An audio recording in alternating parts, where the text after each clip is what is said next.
ever wonder why we're here?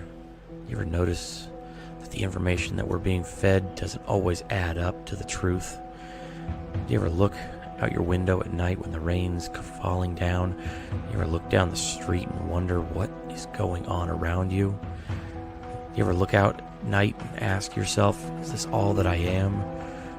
Where am I? What am I? Is this all there is? Is this real life? As technology continues to bring us closer together, it also tears us further apart.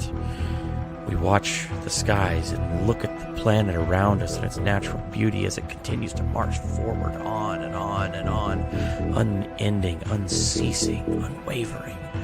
And yet our world, everything that we've built crumbles around us. We wonder, is this it? Is there more? There's gotta be. We can search, we want to learn, we want to understand, we want to see all that we can see, know that all that we can know. We want to look out there, we want to peek behind the veil, we want to ask the questions that nobody will answer. We want to light those fires, the sparks that ignite a curiosity in us. And we ask ourselves, what is out beyond all of that, beyond the edge of reality?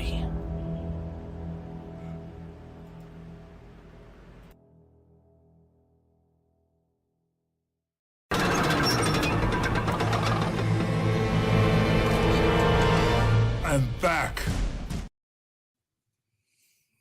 Yep, it's time, y'all. We're back, and none too soon. Yes, Edge of Reality is back. Now, still working on a few things on my end. Not exactly sure what the upload schedule is going to look like on that, but I am desperately trying to get back to doing this because I've really kind of let it slide and been trying to focus on some other things. I do have some other projects in the works. I'm up to my ears in projects right now. So we'll see how this goes. And yeah, I'll be completely honest with you guys. It has been a while. And this one, I was not expecting this hearing to come up out of the woodwork. I was not expecting this to be a thing. And then suddenly a couple of days ago, I get the notice that, oh yeah, this is going ahead. It's happening and it's already scheduled on the books. So I'm like, what the heck is going on here? Like, I'm going to have to do this. So yeah, it's good to be back, y'all. It's good to be back. And JKD Buck 76, I've been waiting for this. Yeah, you and me too, buddy, man. Okay. So, gonna get into this. Let me just kind of preface. I did watch the stream beforehand. You might have picked up on it on my Twitter. And yes, I still use Twitter. Sorry. I can't not call it. I can't call it X. I try, but it doesn't always work. Anyway, I have been trying to do a little bit there. I did make a couple of posts earlier today. Some of you might have seen those. Maybe you didn't. There was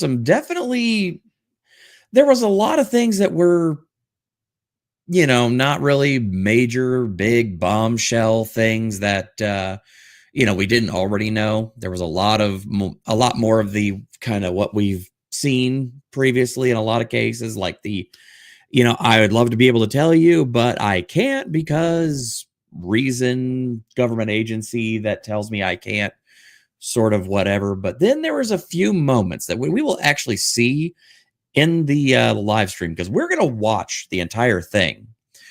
And yeah, we're going to actually watch the whole thing. We're going to parse it out. We're going to talk about it. And there were a couple of moments that when you read between the lines, there were some big things that they copped to. Some things that they said that were definitely a bombshell. But you kind of look around right now, you look at some of what some of the other people are talking about, and they kind of were like, this was a nothing burger. They didn't really get a whole lot of new information. And I'll agree. There was not a lot of new information that was really brought out, but there were a few things that if you notice when you read between the lines that were pretty big. There was one major bombshell, which we'll point it out in the show, so stay tuned for that. But otherwise, yes, it is it's going to be interesting to get this through and get it done. So yeah, not sure how many people are going to file in just because I have not live streamed in quite a while. So I'm sure that I'm a little out of practice and I'm going to do the best I can. I'm going to try and keep you guys entertained as much as possible. But yeah, it's going to be interesting to see how this all goes. But whew, it's time for everybody's favorite government game show. Bullshit or not? Yep, and that is what we're going to do. So, again, pardon me for some of the issues that I'm pretty sure I'm going to have while I try and get everything figured out. If I miss any of your super chats or if I miss any of your Rumble rants, whatever the case may be, I will try to get to those. I promise I will try and check those out. But hey, I have not live streamed like on my own channel in probably close to a year. So I'm trying to I'm having to kind of figure things out again. We'll do it live. Fuck it. All right. So, and real quick, gonna go over to the Rumblies and get that pulled. Okay, get that going there. Pop the chat out on that end so I can try and make sure that I can see all y'all lovely people, no matter where you're at.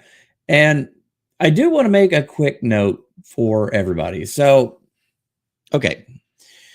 Something that was brought to my attention and something that I do know, and I did want to go ahead and just let everybody know. Oh, hey, what's up, generals? I'm say, frick, I'm late. No, you're not. We just started. We're still just kind of getting through the laying the groundwork, so to speak. So you are right on time. Don't worry about it. Yes, long time no see. Good to see you two there. It's been a while. Yes. All right. So something that I need to make sure I'm upfront with you guys on and just clear on. So if you've looked back, if you've ever tried to watch any of the previous episodes of Edge of Reality, you might notice that of the previous 29 episodes, this is episode 30, there's a bunch missing. There's a bunch that have been cut down. There's a bunch that have been edited. There's a bunch that have been mutilated, so to speak, by YouTube and all of the usual algorithm bullshit and me having to kowtow to the powers that be there. Okay, just so we're all clear. And I'm just saying, so you all know, there's another website, the one with the green, sounds like a rumbling thing, because I can't say the name of it on YouTube or it automatically shadow bans my channel.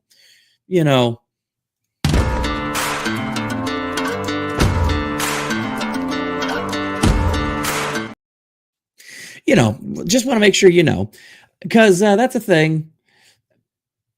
All of my episodes, all of my past episodes, everything that I have put out is available on that other website. So again, if you ever want to see all of my episodes of Edge of Reality in their original, unredacted, uncensored, completely free from YouTube censorship version, go there to this little guy right here, right there, that guy. See that right there where I'm pointing? Go there. You can see all of my unredacted episodes. All of them are available. Again, censorship free, right there, and you can have access to them at all times. YouTube has demonetized and censored probably half of my episodes of Edge Reality, or made me edit whole sections of them out. So again, just letting you know, so that way you can understand that. Sorry, that was a bit of a long rant on to say go to that page if you want unredacted stuff, but there you go. Yes, thank you, Mexican Vader. YouTube is asshole. Agreed. Anyway, we're 10, almost 11 minutes into this, and I am still, kind of floundering, figuring out what's going on here. So let's just get into some things and buckle up. It's going to be a wild, bumpy ride because There's a lot of weird stuff to hear, so just hang tight, folks. Looks like I picked the wrong week to quit sniffing glue.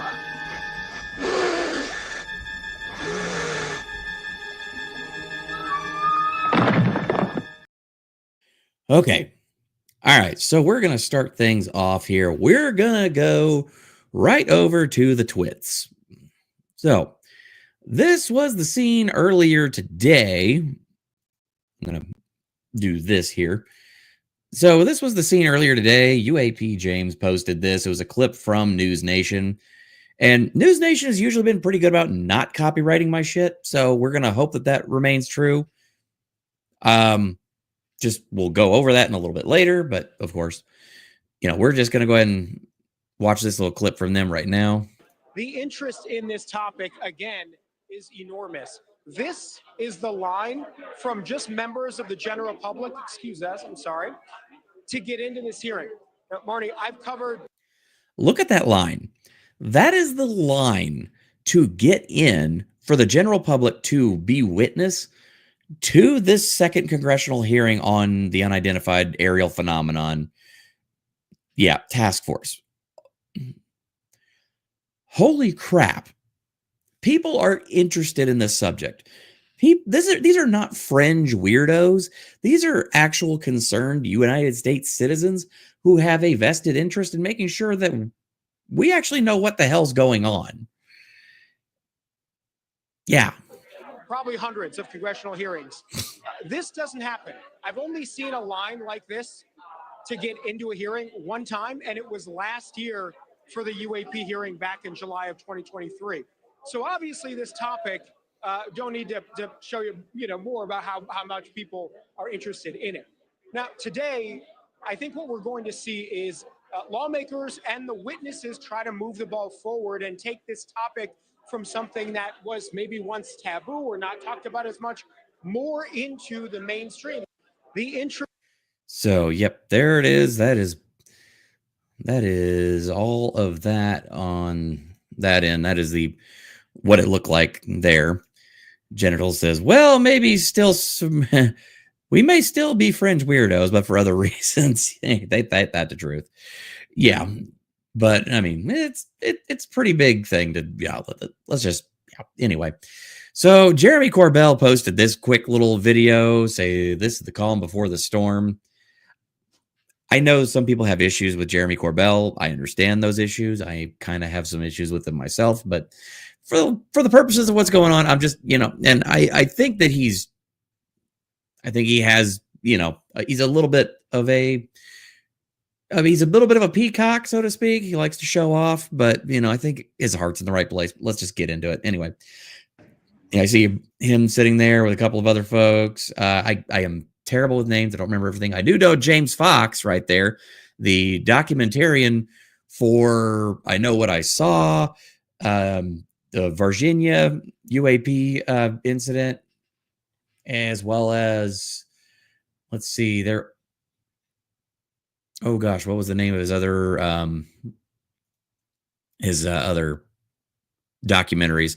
His documentaries are worth actually checking out. I'm actually going to go ahead and pull those up because I've got a couple of them that I know about.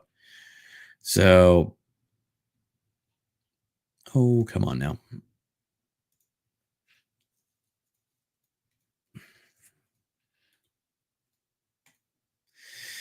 Hey, live TV.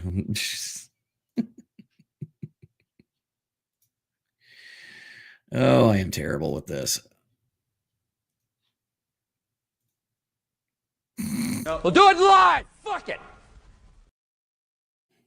Anyway.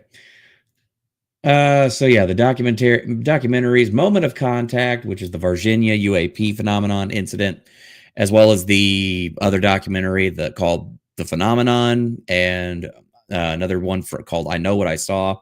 I know he has another one that is due out pretty soon. He is a great documentarian. Definitely check this guy out. He's on Twitter, X, all over the place, and check out his documentaries. They are worth the watch, and they are extremely well produced. But yeah, look at that room. It's packed. I was pretty sure that I saw George Knapp in there somewhere. I think I could be wrong, but yeah, it's a crowded house. There's a lot of people there. So yeah, this was not a small affair. There was a lot of well-to-do people there that actually are in on this topic. And so there's something that's going to get brought up very early on, and I'm going to kind of spoil it, bring it up right now. And that is something known as Immaculate Constellation. So this got brought up by Representative Nancy May. Let's just listen to her words on this. One thing I wanted to add at the end of my closing statement is there is a document that will be entered into the congressional record today.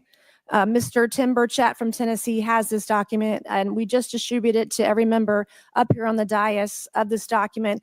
But this is going to be the original document from the Pentagon about Immaculate Constellation that Michael Schellenberger delivered to Congress today. So thank you, Mr. Schellenberger, for this information. We are all reading it in real time now, and Mr. Burchett will enter it into the record. But 12 pages about this unacknowledged special access program that your government says does not exist.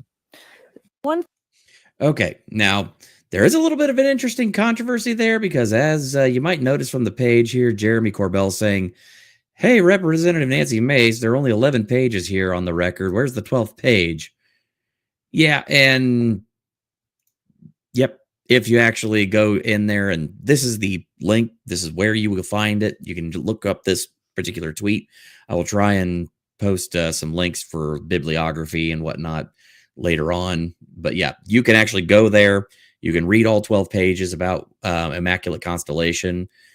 It's going to get brought up. Don't worry. So if you don't know what it is yet, don't worry. You're going to find out because it's going to be brought up and it's going to be very, very, very much talked about.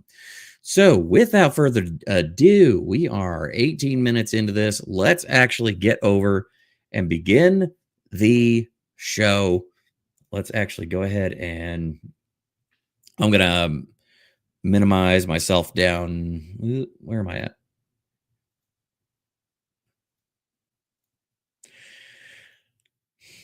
Trying to find the right layout there. I think this will do because you can still see me and everything. All right. So this right here is what we're going to be watching. This is the actual, this is the actual Oversight Subcommittee hearing. Now, I do want to also point one quick thing out there to everybody, so I want you to know this. So there is a possibility, again, that YouTube assholes are going to come after me and say, oh, well, this, isn't under fair use or it's copyright or something. Okay, this channel is for the GOP Oversight Subcommittee. So the very people that are putting this on, as a matter of public record, this is public record. So don't go sitting there and try to report this shit to anybody for copyright or whatever, because like I said, this is public record. This right here, it's public record. So just, if you got a problem with that, sit and spin. I don't care. Anyway, I did go ahead and move it up because otherwise here it's just, the waiting screen and whatnot. But yeah, I got it right up to where it begins. I did change the audio just slightly, so it might hopefully not trip any YouTube sensors. And then I did also go ahead and bump the speed to 1.25. So it might go a little bit quicker, but it should still be easily understandable for everyone. So again, just trying to circumvent any of those things, but let's just get right into it. This is going to be an interesting one, folks, and I'll pause periodically to try and kind of talk about it, but for the most part, we're just going to power on through it. Okay. All right. I'm dying of Good thirst, morning. so This joint hearing of the Subcommittee on Cybersecurity, Information Technology, and Government Innovation and the Subcommittee on National Security, the Border, and Foreign Affairs will come to order. Good morning and welcome, everyone. Without objection, the chair may... And let me pause there. It's coming through a little quieter on my end than I thought. Declare recess at any time, and I Okay. recognize myself for the purpose of Volume's making an maxed out. opening statement right now. Good morning and welcome to today's historic hearing, which I'm co-chairing with Mr. Grothman, whose subcommittee held an important hearing on this topic last year. I want to thank my colleagues on the Oversight Committee, including Mr. Burchett, Mr. Burleson, Ms. Luna, Mr. Moskowitz, Mr. Garcia, for their relentless drive to get answers on UAPs. They've been steadfast in demanding transparency on the sightings reported by military pilots and armed forces. Their commitment to digging for the truth is exactly what this country needs to cut through the secrecy surrounding this issue. And many high-ranking individuals in the military and intelligence communities believe UAPs demand greater attention, and thus the purpose for this hearing today. Former National Security Advisor H.R. McMaster said on Bill Maher's program that, quote, there are phenomena that have been witnessed by multiple people that are just inexplicable by the science available to us. Army Colonel Carl Nell, a member of the federal government UAP task force, said at a conference this past May that non-human intelligence exists. Non-human intelligence has been interacting with humanity. This interaction is not new, and it's been ongoing, and there are unelected people in the government that are aware of that. But UAPs remain a controversial topic. I'm not going to name names, but there are certain individuals who didn't want this hearing to happen because they feared what might be disclosed. But we stood firm. No amount of outside pressure would ever keep me from pursuing a subject to ground, come hell or high water. Okay, I want to make a quick pause on that there, so that way we can mention some of the things that she just said. Because there's going to be more information about some of the things that she just said as we go along. Some of it we already know about, some of it we don't. Follow me down that rabbit hole. So what she's getting at there, Representative Mace there, she mentioned that the United States has been in contact with non-human intelligences. We kind of know that from the last one, but it was kind of weird hearing it just so blatantly said that, yeah, we have had contact with non-human intelligences. And again, later on, you're going to get a little bit more information regarding that. So bear with me on it. It's going to come later on in the show, like later on in the episode, but we'll talk about it when we get to it. But yeah, she's already off to a heck of a start here. On that score, I want to thank our witnesses for being here. We have before us a panel of individuals accomplished in the military, in civilian government, in science, and in journalism. Some of the testimony you will hear them deliver today does not reflect well on influential individuals and agencies within the U.S. federal government and perhaps some of our contractors. It's never easy to present such information publicly. So I appreciate our witnesses voluntarily agreeing to being here today. This hearing is intended to help Congress and the American people to learn the extent of the programs and activities our government has engaged in with respect to UAPs and what knowledge it has yielded. This includes, of course, any knowledge of extraterrestrial life or technology of non-human origin.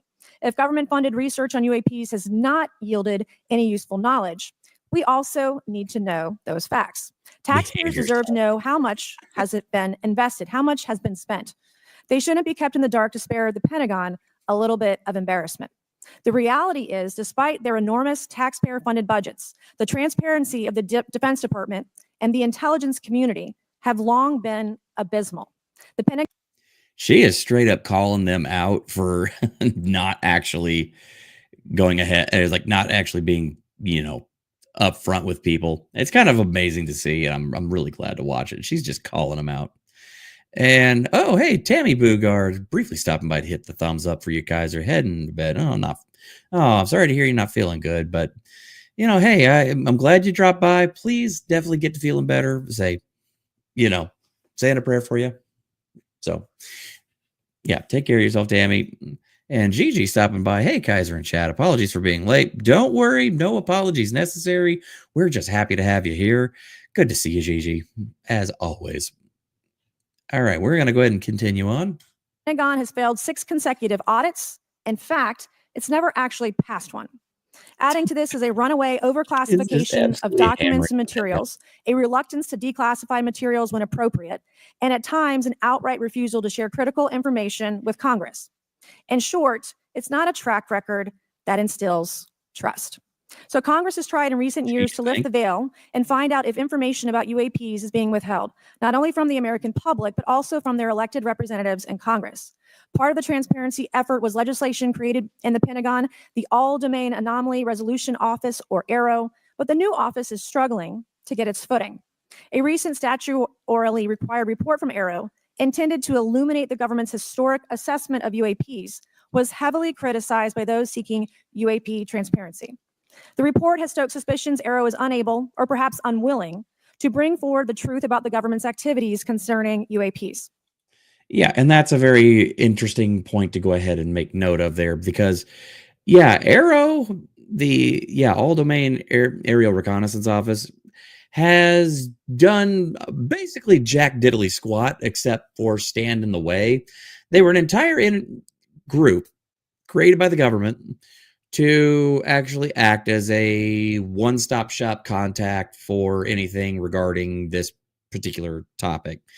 And they really wanted to have that ability to go ahead and just have an office dedicated to it. And it's been an abysmal failure. Like, the guy who actually started running ARROW, I think the first guy that was the chairman got fired or something like that, because he's basically got outed as not doing his job right and shutting down a lot of this stuff, not letting people go through proper channels. It's been, like I said, it's been abysmal. And it's not much better now. It's actually still about the same, if not worse. So ARROW has been a complete and total failure in my book. I'm disturbed that ARROW itself lacks transparency. Even its budget is kept from the public. So if there is no there, then why are we spending money on it, and by how much? Yeah, so there's some estimates that say that we're spending millions of dollars, like tens of millions of dollars, going into this government agency called ARROW, and we have no idea what they're spending their money on, because it's all tied up in black budgets and shit. We don't know what's going on. We don't know what they're doing, and apparently they're spending a lot of money and getting zero results. Government, am I right? Why the secrecy? If it's really no big deal and there's nothing there, why hide it from the American people? Because I'm not a mathematician, but I can tell you that doesn't add up. I expect some of our witnesses to share their views on that ARROW report. We will also hear from the witnesses today allegations of UAP-related misinformation and disinformation by government officials, of which they are personally aware and directly experienced. And we will hear testimony today concerning recent revelations about a purportedly secret UAP program whose existence and findings may have been improperly withheld from Congress. But before we get to the witnesses, we're going to have a few more opening statements from our colleagues. And one thing I wanted to add at the end of my closing statement is there is a document Here we go. that will be entered into the congressional record today. Mr. Tim Burchett from Tennessee has this document, and we just distributed it to every member up here on the dais of this document. But this is going to be the original document from the Pentagon about Immaculate Constellation that Michael Schellenberger delivered to Congress today. Here we go. We're going to be talking about, they're going to give you a little bit more information on, Immaculate Constellation. What is it? And also, why is it really interesting that, you basically mention this thing, you're instantly on a list? Think about that. So thank you, Mr. Schellenberger, for this information. We are all reading it in real time now, and Mr. Burchett will enter it into the record. But 12 pages about this unacknowledged special access program that your government says does not exist. So with that, I would acknowledge my colleagues, Mr. Garcia.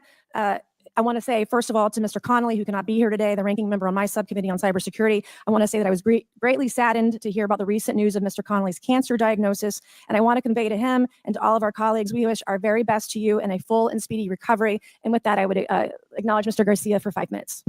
Thank you. Thank you very much, Chairwoman. I want to thank the Chairwoman and the Chairman both for their continued support and really treating this this discussion and these hearings in a way that's bipartisan. I think one thing that's very important for all of us that are interested in the conversation around UAPs is that this is an area that both Republicans and Democrats, where we may disagree in a lot of other spaces, this is an area where bipartisanship is really important. And in fact, I would add it's critical that we all continue to work together in a way that moves forward with the truth and important disclosure.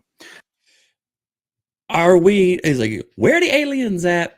That's what we want to know. Where the UFOs? Where the aliens at? What is in Area 51? Come on, somebody tell me already. I'm getting tired of asking. So we're here to have a bipartisan and serious conversation, I believe, about our national security. We should always ground these conversations in facts, evidence, and the data in front of us. I want to note that we have our witnesses here. I want to thank you all for being here, and note that also we, amongst you folks, have also served us in our military.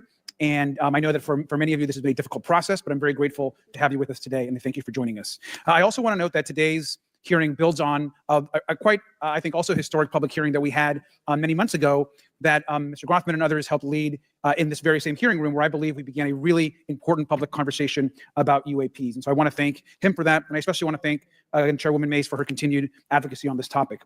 I also want to start with some facts. We know that there are objects or phenomena observed in our airspace, as our witnesses will testify, and also possibly in our oceans. In many cases, we don't know what they are, and this is, of course, why we're discussing UAPs. Now, the All-Domain Anomaly Resolution Office, AARO, has reported hundreds of UAPs that remain, quote, uncharacterized and unattributed, and which, quote, appear to have demonstrated unusual flight characteristics or performance capabilities and require further analysis. This is our own AARO office. Now, we shouldn't prejudge what they might be. I'm certainly not going to. We need evidence. But what we are detecting things, and we know that we don't understand them, and this is worth investigating. Now, the American people have legitimate questions, and I believe it's critical that Congress should help address them. This is about the truth and science and facts. Now, transparency and faith in our institutions is vital in a good democracy. Now, I'm proud to say this hearing will build on that important.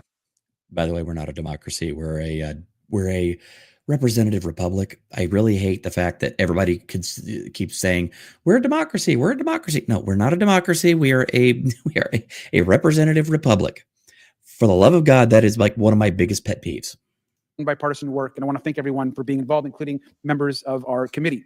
Now, in our last hearing in July, we heard testimony that a significant number of pilots of major airlines have witnessed UAPs as well, but have no real confidential way of reporting them to the government. We heard that commercial pilots who encounter UAPs may be hesitant to speak openly due to stigma or fear of retaliation. We also know that AARO has reported that, and I want to quote, that most reports still reflect a bias towards restricted military airspace, a result of reporting from military personnel and sensors present in such areas. And so the lack of ability for civilian pilots raises real safety concerns and limits our ability to understand UAPs. This is a particular piece of this conversation that I am very interested in. Now, our last hearing inspired us to introduce the Safe Airspace for Americans Act, joined by Chairman Grothman, Chairwoman Mace, and a bipartisan group of co-sponsors. I see some of our leaders from Safe Airspace for Americans Act here, and that would create a safe reporting for UAP process, which we want to continue to do. Now, members of both parties and senior officials in multiple administrations have now taken an interest in this issue. Mainstream media, in many cases, are beginning to take more of an interest in this issue, and we should all be proud to carry that work and build confidence for the American people. I believe we can always be more transparent. To me, this hearing and others are simply about the truth and getting to the facts of what these UAPs actually are. It's very important that we show that Democrats and Republicans in Congress can work together to cut through misinformation and look for a serious and thoughtful way to have the discussion in public. Many of us have also called for additional public hearings to discuss UAPs. This should be a topic that continues on throughout the Congress so that we can gather more information, data, and work with the relevant agencies to gather more information. Finally, just want to add that those that are here on this dais, many of us have participated also in classified briefings as well, and where we have also gained a lot of important, I think, and interesting information, at least I personally have. And so with that information, we want to continue today's hearing, and I thank all of our witnesses for being here. And with that, I'd like to yield back. Thank you, Mr. Garcia. And I'd now like to recognize Mr. Grothman for a 5-minute introduction. Thank you. Good morning. I'd like to thank our witnesses for being here one more time. This is a topic I've been interested in since 8th grade. I'd like to thank Ms. Mace for working with me on this topic and for making this a joint subcommittee hearing. Last year, the Subcommittee on National Security, the Border and Foreign Affairs held an historic hearing to understand the potential national security risk of unidentified anomalous phenomena, or UAPs. We heard from former Navy Commander David Fravor, who shared firsthand experience with the UAP engaged while on duty in the Pacific. We learned from David Gresh, a former member of the intelligence community, who revealed the supposed existence of secret government programs hidden from congressional oversight. Additionally, former military pilot Ryan Graves informed us of the limited ways in which the military and commercial pilots can report UAP sightings. Since that last hearings, I've led several briefings with government agencies to deepen my understanding with these issues. First, the Department of Defense Inspector General's office informed us that the Department of Defense does not have a streamlined process for service members to report UAP activity. Since then, the Joint Chiefs have implemented standards for UAP reporting across the services. The Intelligence Community Inspector General informed us that whistleblowers often fear retaliation for reporting mismanagement of highly sensitive government projects or information. Finally, AARO has expressed to the committee that, like any other federal government agency, it's faced challenges in its establishment, specifically in hiring staff to manage UAP historical records and coordinating with other federal agencies. While these agencies have been helpful to us in understanding the challenges that come from collecting UAP data, none of them have been able to substantiate the claims made at this hearing last year by David Grush, despite our committee members endlessly questioning these agencies inside and outside of a SCIF. I hope our witnesses today will be able to provide evidence and content that is worthwhile to our pursuits of eliminating government waste and increasing transparency. To help alleviate some of the roadblocks, I'm supportive of measures that were included in last year's National Defense Authorization Act to increase transparency and improve record-keeping measures when it comes to UAPs. But I believe there's still more work to go. I co-led the Safe Airspace for Americans Act with Ranking Member Garcia, which requires the Federal Aviation Administration to develop procedures to collect UAP data from civilian aviators. I look forward to working with members of Congress to see that this legislation and other UAP legislation crosses the finish line. I'm deeply alarmed by the reporting of the massive drone swarm that flew over Langley Air Force Base in Virginia last December. Langley is the home of the 1st Fighter Wing, which maintains half of the F-22s in the U.S. Air Force inventory.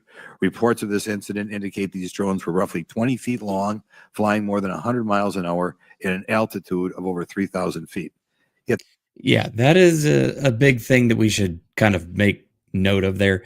There was a recent incident I have not had a chance to really dig into where a drone swarm went right over the top of Langley Air Force Base and was flying with impunity over one of our biggest Air Force bases.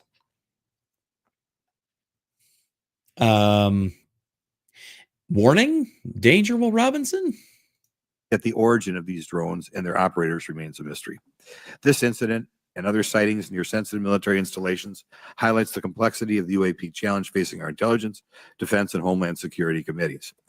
Whether these phenomena are the result of foreign adversaries developing advanced technologies or something else entirely, we must take them seriously, investigate them thoroughly, and assess their implications on national defense. The repeated UAP sightings around sensitive military sites underscores the need for innovative defensive strategies beyond traditional measures. They also highlight the urgent need for updated policies to address emerging threats, as well as more effective interagency cooperation and intelligence sharing. However, none of this is going to be possible without transparency. For far too long, critical information about UAPs has been either classified or ignored, leaving the American public and key congressmen without clarity needed to make informed decisions. Declassifying reports and fostering a more open dialogue about UAPs will not only increase the public trust, but also encourage collaboration between government, the scientific community, and our allies. Quite frankly, there's been things that have been kept secret that is, I think, old enough that there is no reason it shouldn't be released, regardless of any so-called, private information. A transparent approach will allow us to share insights, identify patterns, and develop new strategic defenses. As we continue to investigate these phenomena, we must do so with a mindset of protecting our country, advancing scientific discovery, and upholding the trust of the American people, who right now I don't think have trust, and it's just obvious. I don't have trust. We cannot shy away from the Yeah, who really does have trust in the in the government right now? Seriously, anybody? Not me. Just come on. No one, especially when the stakes are so high. I look forward to discussing these matters with the witnesses today. I'm hopeful we can learn from the testimony and come out of this hearing with actionable ideas to advance UAP transparency. Actually, the idea is just to say, in my mind, go back 15 years and everything has to be released. I'm hopeful that we can learn from their testimony and come out of this hearing. And with that, I yield back. Thank you. I'll now recognize Mr. Moskowitz for a 5-minute introduction. Thank you, Chairwoman. Good morning, everyone. I first want to thank the chairs and ranking members for holding the hearing today on this topic and, again, having a second hearing. I want to thank the witnesses for coming forward today to share your expertise on UAPs and the need to build trust through transparency. But first, I want to mention, you might be wondering why Chairman Comer has allowed me to be a ranking member today, but it's really only because our dear friend, Jerry Connolly, is not here. As Chairwoman Mace mentioned, he was diagnosed with esophageal cancer, and all of us on this committee know Jerry, and he's a fighter, and we're praying for him and hoping for his speedy recovery. So today's hearing marks this committee's second meeting dedicated to UAP transparency. I was pleased, as I know all of us are, on the bipartisanship that existed in last year's hearing and even though we can't talk about what happens in the classified settings, the bipartisanship that has existed in those settings with the questions members have asked. Last year's hearing was a great example of open dialogue about UAPs, and we must remain committed to sharing information with the American people. And I think you see that commitment based on the people here and the commitment across the political spectrum. I personally have worked with multiple members of this committee, but I want to particularly thank Congressman Burchett, Mace, Luna, and Garcia for working on bipartisan pieces of legislation. In recent years, Congress has taken numerous bipartisan steps towards greater transparency. In 2022, in the NDAA, we created the All-Domain Anomaly Resolution Office to investigate unidentified flying objects. Following Arrow, along with ODNI, released an unclassified report on UAP sightings. Of the 366 sightings included in the report, 171 remain uncharacterized, with some of these appearing to have demonstrated unusual flight characteristics or performance capabilities. That's a nice way of saying we don't want to tell you what they are. In March, Arrow revealed a report on the historical record of U.S. government involvement with UAPs, which covered investigatory efforts going back from 1945 to the present day. Earlier this year, I joined Congressman Burchett to introduce the UAP Transparency Act, which would require the declassification of all documents related to UAPs with many other members of this committee. In fiscal year 2024, the NDA required the National Archives and Records Administration to establish the Unidentified Anonymous Phenomena Records Collection. This collection will include digital copies of all unidentified UAP records that can be publicly disclosed. This commitment in transparency is vitally important, and unnecessary overclassification has led to a void of information, which has allowed theories over the decades to foster. When the American people and members of Congress ask, are reports of UAPs credible, we're met with stonewalling. We're met with responses of, I can't tell you. And in fact, we're met with people not wanting us to have hearings. We're met with people not wanting us to ask you questions. In fact, many of us were told not to ask some of you certain questions on certain topics. In a time of heightened distrust of our government institutions, I believe more transparency is not only needed, but is possible. And obviously we can respect national security limits, but we also have to provide our constituents with the information and oversight that they have tasked us for. As part of this, government agencies must maintain open lines of communication with members of Congress. And there are regular questions that Americans have. What are UAPs? Are they real? Are they ours? How has this technology been developed? How do they get funded? Right? And now we've seen this has gone from a long time ago where you could discredit people because it's some guy living in a Winnebago. You're able to see people now. These are pilots. These are military. These are folks with serious backgrounds. This has changed the face of this because now we have video. People have questions. We know there are advanced technology programs. Almost 15 years ago, one of those came out of Area 51 to go after Osama bin Laden. And the only reason we know about that is because one of those helicopters was downed.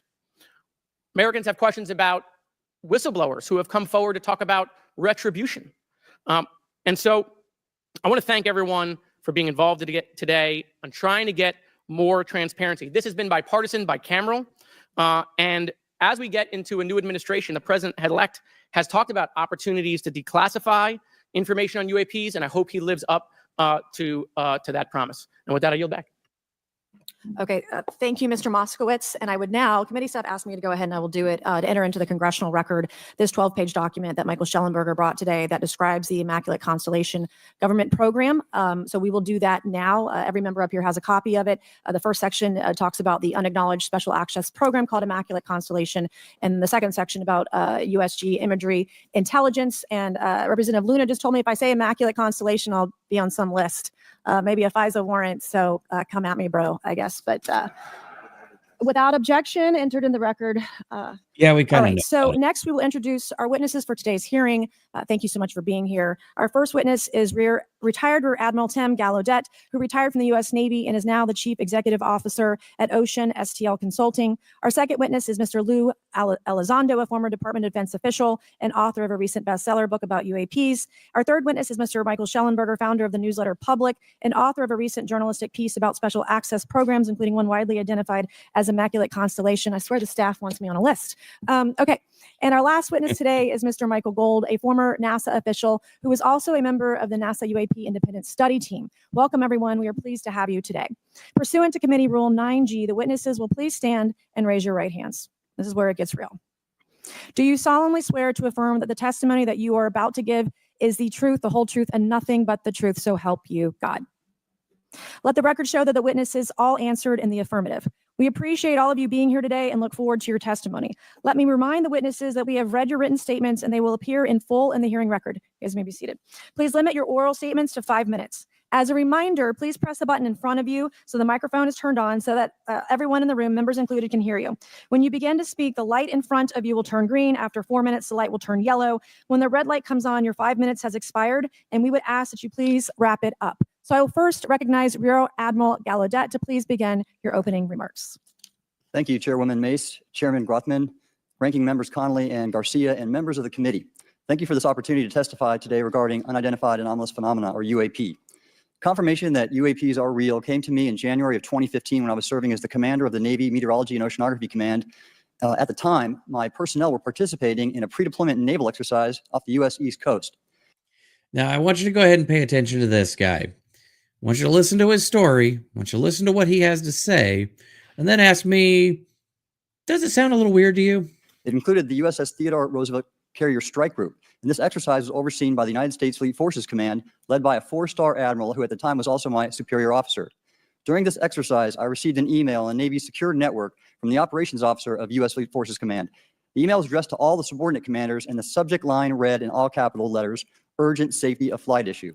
The text of the email was brief but alarming, with words to the effect, "If any of you know what these are, tell me ASAP. We are having multiple near mid-air collisions, and if we do not resolve this soon, we are going to have to shut down the exercise." Attached to the email is what is now known as the Go Fast video, captured on the forward-looking infrared sensor of one of the Navy F-18 aircraft participating in the exercise. Okay. Need to talk about that for a second there. So, for those of you who may or may not know, there is the infamous, like the 3 videos that were released in 2017. That one's interesting. So, for those who may or may not know, here is the Go Fast video. I'm just going to go ahead and pull this up here so everybody can see it. This is just the video as it is in its unedited form. So here is the forward-looking infrared camera from a Navy F-18, and you're going to see this thing fly into view. You can see there it is. You can see that this is ocean down here. You can kind of see it move. So this thing's just booking over the surface of the water. They're trying to get a pixel track on the object. They got a track on the object. He's cycling between his thermal cameras. So the black and white that you saw just here is just like a regular black and white TV style camera. It's a lot more high definition on like their actual full, plane screens, all their, the actual data is a lot more robust. Then he's going to cycle to his infrared. So that's the white is warm, black is cold. So that's interesting there because the object here is cooler than the surface of the water. And according to some of the data that I've actually been able to pull off of this is that the water temperature at the time where they were at was 65 degrees Fahrenheit. So if the water temperature is 65 degrees Fahrenheit and this thing is cold, and we don't see a heat plume, we don't see any rotor wash, we don't see a heat plume from, exhaust or anything like that. There's no visible means of propulsion, yet this thing is just booking it. And this, something to note here, this right here, the aircraft that took this footage is at 25,000 feet. You got moving target? No, I took an auto track. Oh, okay. Oh my gosh, dude. Wow. Look at that thing. It's just booking. And ranging 3.3 nautical miles. So that's the infamous Go Fast video. So this guy is saying that it was actually his carrier strike group that actually was there that was actually seeing these things. And their 4-star admiral reached out to everybody, including this guy who was basically in charge of keeping an eye on the weather and whatnot, and like knowing what is going on in their airspace to, make sure flight ops were okay. And this 4-star admiral is reaching out going, what the fuck are these things? And what the hell is going on? Does anybody know what these things are? Because they're actually posing a threat to our air operations and they might shut down what we're doing out here. That's a pretty big admission right there. Let's just be honest. That is a huge admission. The now declassified video showed an unidentified object exhibiting flight and structural characteristics unlike anything in our arsenal. The implication of the email was clear. The author was asking whether any of the recipients were aware of classified technology demonstrations that could explain these objects. Because the DoD policy is to rigorously deconflict such demonstrations with live exercises, I was confident this was not the case. So again, that's something very interesting to note there. He's saying, okay, so we were confused. We're like, okay, is the DoD running like test flying, like some kind of new technology and not telling us what is going on here? Is this one of ours? Is this some kind of, unknown? Is this a hostile, craft or a vehicle? What is it? Who is it from? What is going on here? And they're barking up the chain to try and see if anybody within the DoD knows what this is. And yeah, guess what happens to the email? The very next day, that email disappeared from my account and those of the other recipients without explanation. Moreover, the commander of Fleet Forces Command and the operations officer never discussed the subject, even during weekly meetings specifically designed to address issues affecting exercises like the one in which the Theodore Roosevelt Strike Group was participating. So right there, the email that was sent out from, this in this carrier strike group requesting information on these unidentified craft, these unidentified objects flying through their airspace, just mysteriously disappeared, and all the higher ups just suddenly got real quiet about it, and they wouldn't talk like it. Talk about it. Yeah, it sounds like some theckery was afoot. I agree there, Mexican Vader. Abso-freaking-lutely there was. So yeah. I mean, I think this was around the time of the, the Clinton email thing. So maybe those emails just kind of disappeared on a particular server. Who knows? But I'm just saying, it seems awfully weird that this email gets sent out requesting an urgent threat to, flight operations on a carrier strike group in the middle of the Atlantic Ocean. And suddenly they're like, redact that email, pull it back, get rid of it. And it disappears, and then suddenly everybody gets really hush about it. Sounds a little weird. I mean, Coincidence? I think not! This lack of follow-up was very concerning to me. As the Navy's chief meteorologist at the time, I was responsible for reducing safety of flight risks. Yet it appeared to me that no one at the flag officer level was addressing the safety risk posed by UAPs. Instead, pilots were left to mitigate these threats on their own without guidance or support. I concluded that the UAP information must have been classified within a special access program managed by an intelligence agency. That is a compartmented program that even senior officials, including myself, were not read into.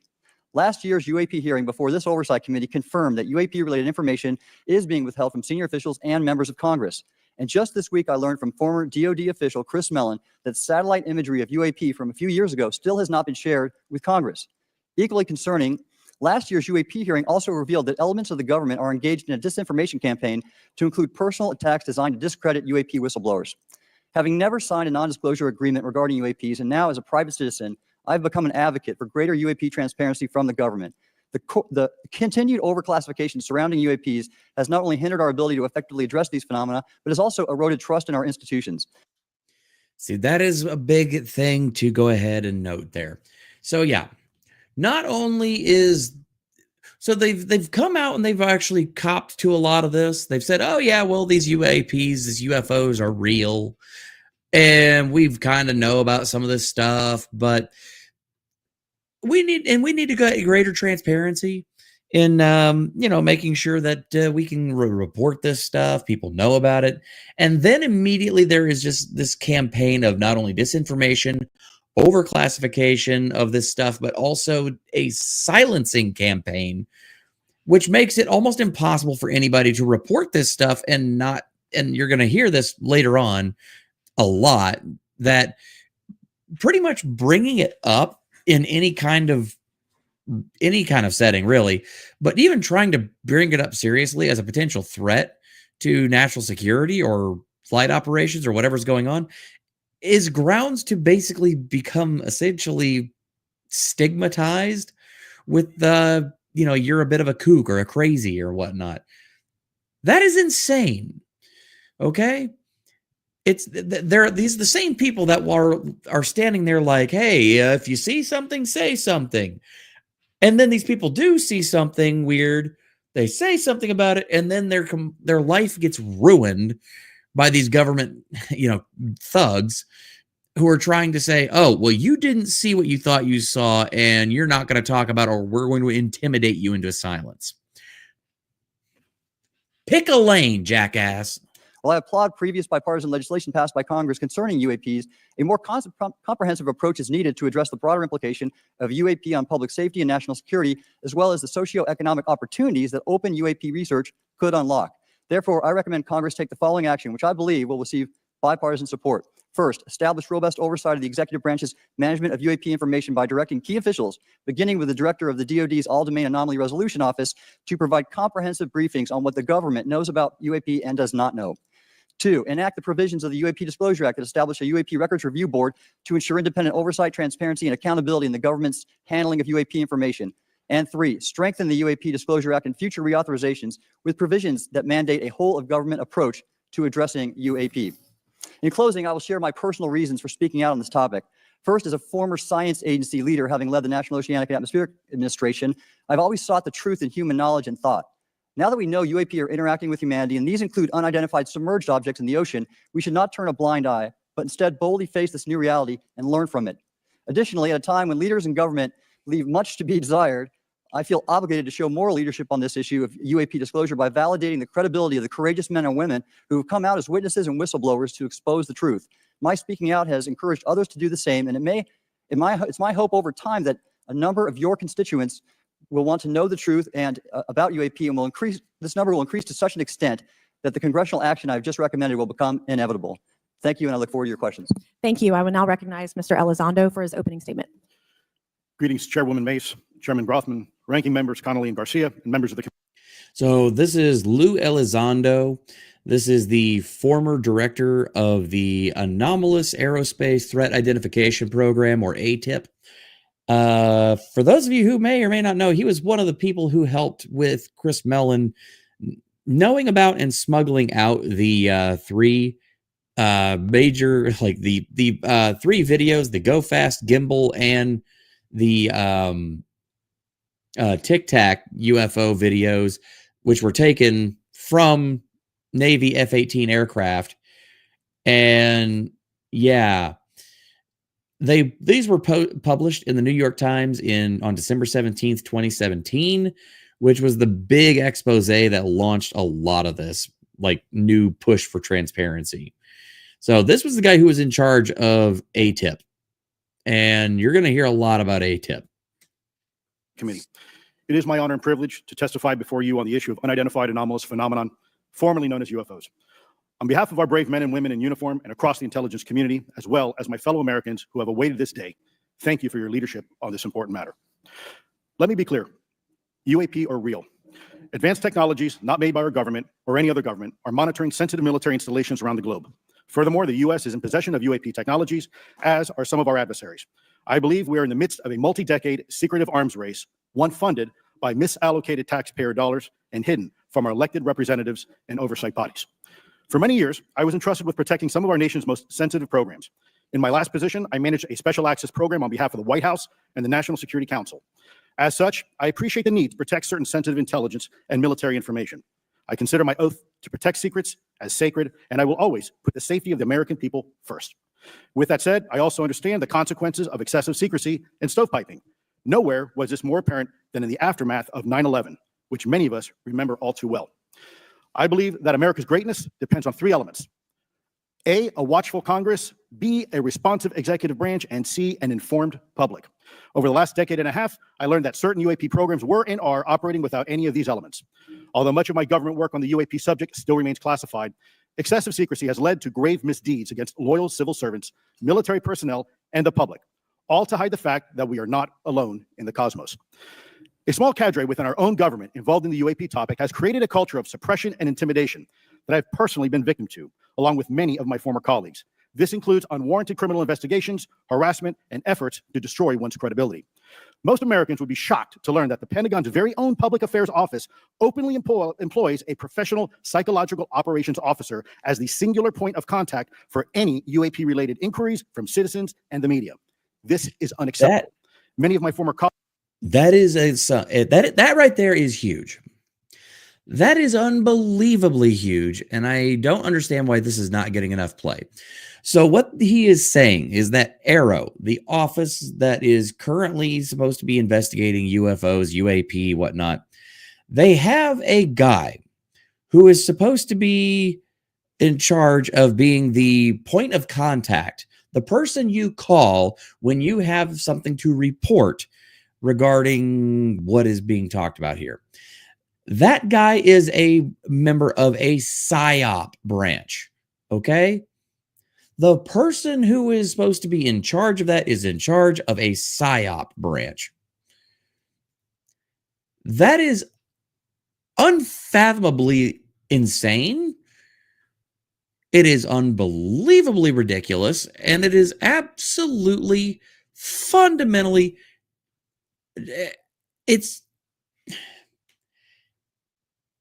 I'm at a loss for words. It's sick, is what it is. It's absolutely sick. Okay? We're supposed to have this, AARO is supposed to be there as our way, as the U.S. government, as well as military and civilians, to be able to, a place for us to be able to report things that we see. Again, if you see something, say something, and yet when we do report stuff, it gets sent to some guy who is in charge of PSYOPs.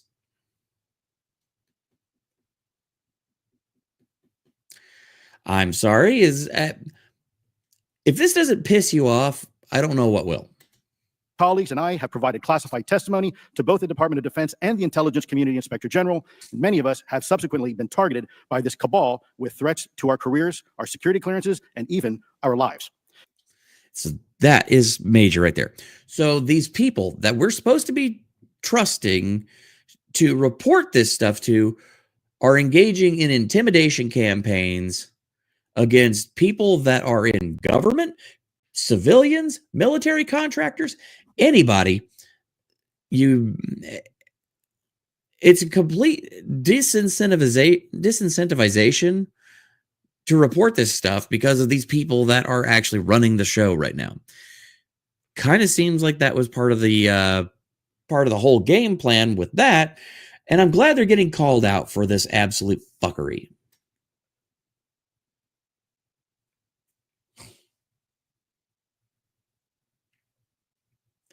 And I apologize. I don't know what is going on with my internet tonight.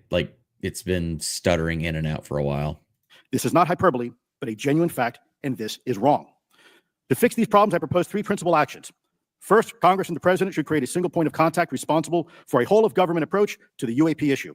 Currently, the White House, CIA, NASA, the Pentagon, Department of Energy, and others play a role, but no one seems to be in charge, leading to unchecked power and corruption. Second, we need a national UAP strategy that will promote transparency and help restore the American public's trust at a time when the public's trust is at an all-time low. This strategy should include a whole-of-government approach, including the academic and scientific communities, the private sector, and our international partners and allies. Third, Congress should create a protected environment so whistleblowers desperate to do the right thing can come forward without fear. As it currently stands, these whistleblowers suffer because of stigma, a code of silence, and concerns about retaliation. These whistleblowers should be encouraged to come forward in ways that protect them against any forms of retaliation. Policies and procedures should ensure that protection, and for those who refuse to cooperate, it is up to the members of this committee and the other lawmakers to wield their subpoena power against hostile witnesses and prevent additional government funding to those UAP efforts that remain hidden from congressional oversight. In closing, we as Americans have never been afraid of a challenge. In fact, we thrive on them, whether it's eradicating polio or going to the moon. We don't run from a challenge, we take it head on. To the incoming administration and Congress, I say to you, we need immediate public transparency, and this hearing is an important step on that journey. If we approach the UAP topic in the same way as we as Americans have met other challenges, we can restore our faith in our government institutions.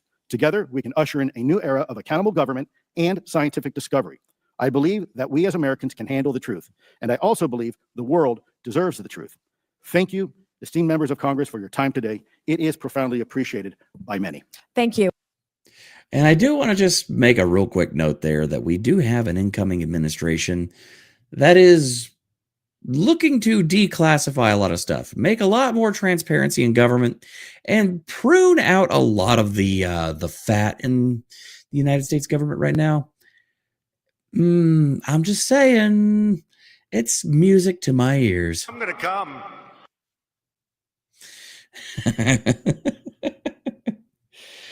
Oh, I am so excited for some of the shit that's going to get cleaned up out of that administration, hopefully. But hopefully one of the things that comes out of this is greater transparency. And,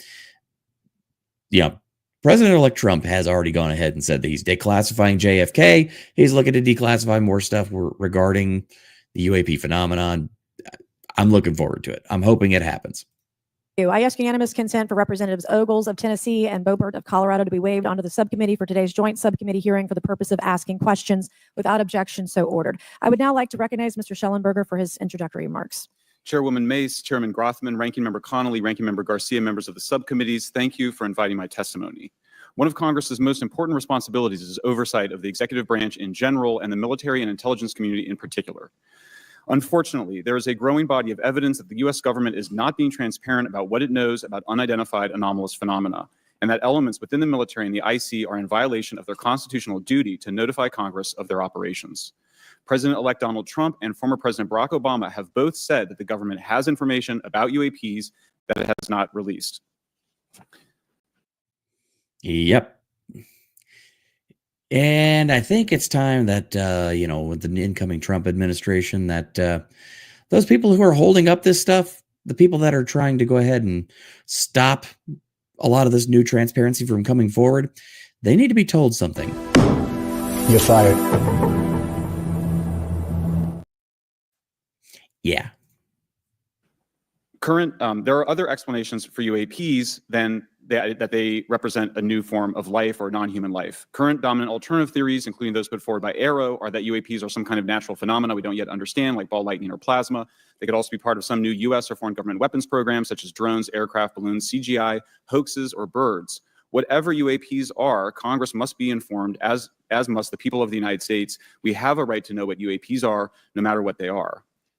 However, we now have existing and former U.S. government officials who have told Congress that Arrow and the Pentagon have broken the law by not revealing a significant body of information about UAPs, including military intelligence databases that have evidence of their existence as physical craft. One of those individuals is a current or former U.S. government official acting as a UAP whistleblower. This person has written a report. This is the report that says the executive branch has been managing UAP, NHI issues without congressional knowledge, oversight, or authorization for some time, quite possibly decades. Furthermore, these individuals have revealed the name of an active and highly secretive DoD unacknowledged special access program, or USAP. The source of that document told me that the USAP is a strategic intelligence program that is part of the U.S. military family of longstanding, highly sensitive programs dealing with various aspects of the UAP problem. The new UAP whistleblower claims that the U.S. military and IC database includes videos and images taken using infrared, forward-looking infrared, full-motion video, and still photography. The report that was just shared with Congress says Immaculate Constellation serves as a central or parent USAP that consolidates observations of UAPs by both tasked and untasked collection platforms. Immaculate Constellation includes high-quality imagery intelligence and measurement and signature intelligence of UAPs, the whistleblower's report adds. The sources of this intelligence are a blend of directed and incidental collection capabilities, positioned in low Earth orbit, the upper atmosphere, as well as military and civilian aviation altitudes and maritime environments. The report to Congress details in detail various UAPs, including spheres, orbs, disks, saucers, ovals, triangles, boomerang, arrowhead, and irregular organic. The report describes various incidents found in the human intelligence databases. One involved orbs surrounding and forcing an F-22 out of its patrol area. In another incident, the crew of a Navy aircraft carrier watched a small orange-red sphere rapidly descend from a high altitude of 100 to 200 yards directly above the flight deck of the CVN, or aircraft carrier.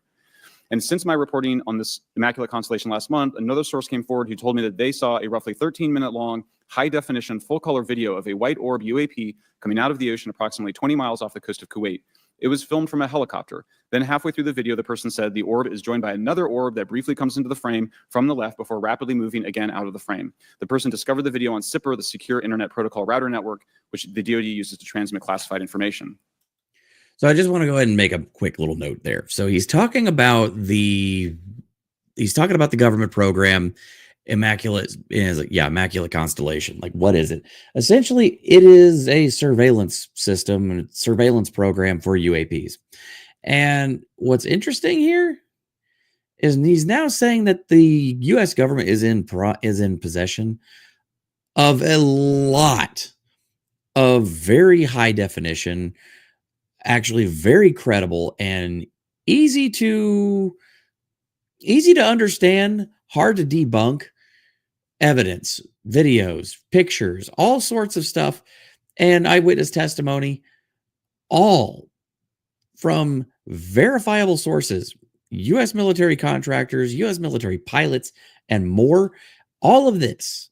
And these are people that were standing on the decks of aircraft carriers, watching these things and actually seeing them, recording them, reporting them, and all their stuff gets seized.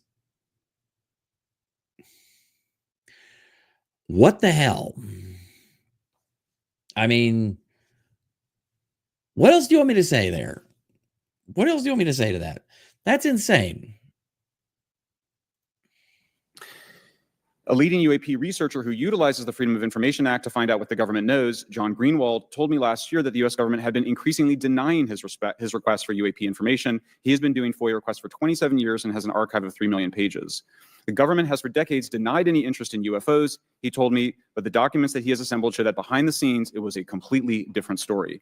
Contrary to the hopes of many advocates of transparency, the government has been restricting more information since the leak of 3 UAP videos in 2017. The DoD organization AARO has been labeling many documents with a B7 exemption, which Greenwald says does not make any sense. They're stating that anything AARO does is involved in law enforcement investigation, which allows AARO to not release it. Greenwald says the DoD has denied the existence of a UAP and ATIP-related records on multiple occasions, only to acknowledge them after an appeal was filed. He added that the Naval Air Systems Command in March 2022 stated they found no additional UAP videos. It seems strange that they had 3 and only those 3, but other requests had been filed by the Black Vault, that's John Greenwald's group, to seek out more places UAPs might be hiding. Then in September 2022, the Navy admitted that the UAP-related videos and photographs existed, but denied the request in full for their release, saying that the requested videos contain sensitive information that are classified and exempt from disclosure. The DoD will deny things on a Monday and then admit to it on a Friday, said Greenwald. He said the government can and does release videos that protect secret methods of capturing it. They fall back on the sensitive platform excuse a lot, he said. However, the on-screen information can be blurred and scrubbed. The metadata can be removed. I'll show you this example here. This is a presentation from the UATP task force.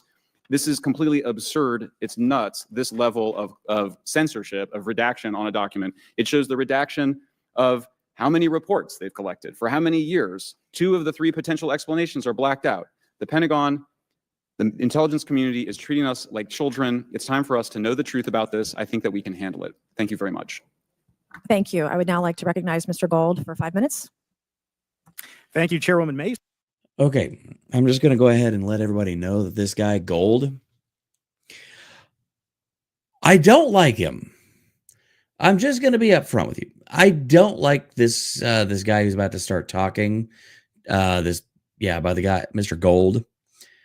Don't ask me why. Just something about his voice. I don't trust him. I don't like him. He's also part of the NASA UAP task force, a task force that in pretty much every time that they've had like a press conference kind of event, all that they've done is basically sit there and say, UFOs don't exist. It's all a bunch of bullshit, but give us money. Money, money, money, money, money. Give us money. We want more money for our programs. And you're going to listen to this guy. And at several points, he's going to say, he's going to bring up Artemis, which Artemis is NASA's next big attempt at basically putting a man on the moon. It's like their next big, project that NASA's working on right now. They are literally decades behind SpaceX. They are decades behind SpaceX. And all that you're going to hear this guy do is say, I wish we had that in the Artemis program, or I wish we had more money for Artemis. Can you give us more money for Artemis? He's going to say that multiple times, begging for money, and it's annoying. And this guy puts a lot of that like faux charisma in his voice, and it pisses me off to no end. Chairman Groffman, ranking members Connolly and Garcia, Representative Moskowitz, and distinguished members of both subcommittees. I'm grateful to all of you, as well as your intrepid staff, for the opportunity to testify, and would like to begin by discussing courage. Courage is what it takes to tackle this topic, and courage in the face of adversity is what I see in front of me, beside me, and behind me. Per my introduction, I'm currently the Chief Growth Officer at Redwire Space and have had several leadership positions at NASA. That being said, I want to be clear that I'm speaking exclusively on my own behalf and not for Redwire, NASA, or any other organization. However, I am here today to speak out for science. Science requires data, which should be collected without bias or prejudice. Yet, Okay, he's not wrong on that, but I'm just saying the way he's going about it. And again, he just said, I'm not here as part of NASA. And yet again, he's going to sit there and like, give me money, give me money, give me money, give NASA more money for Artemis program. Fuck off, asshole.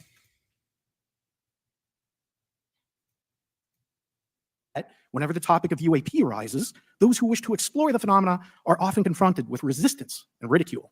For example, members of the NASA UAP independent study team, particularly those in academia, were mocked and even threatened for simply having the temerity to engage in the study of UAP.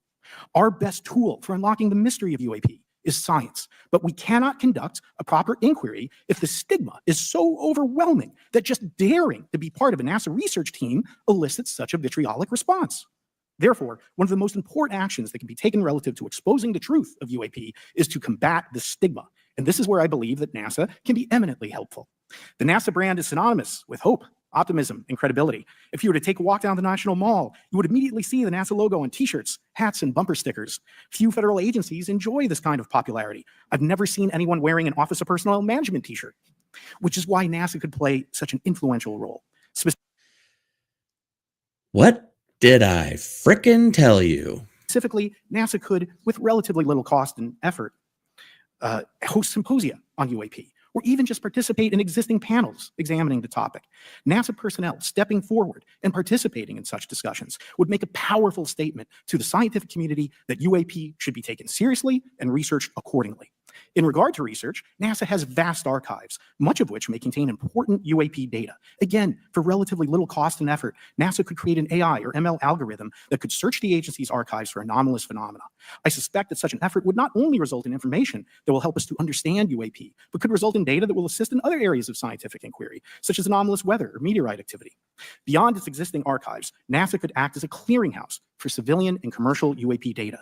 During my work on the UAP independent study team, it quickly became evident that there is no clear or well-publicized process for civilian pilots to report UAP sightings.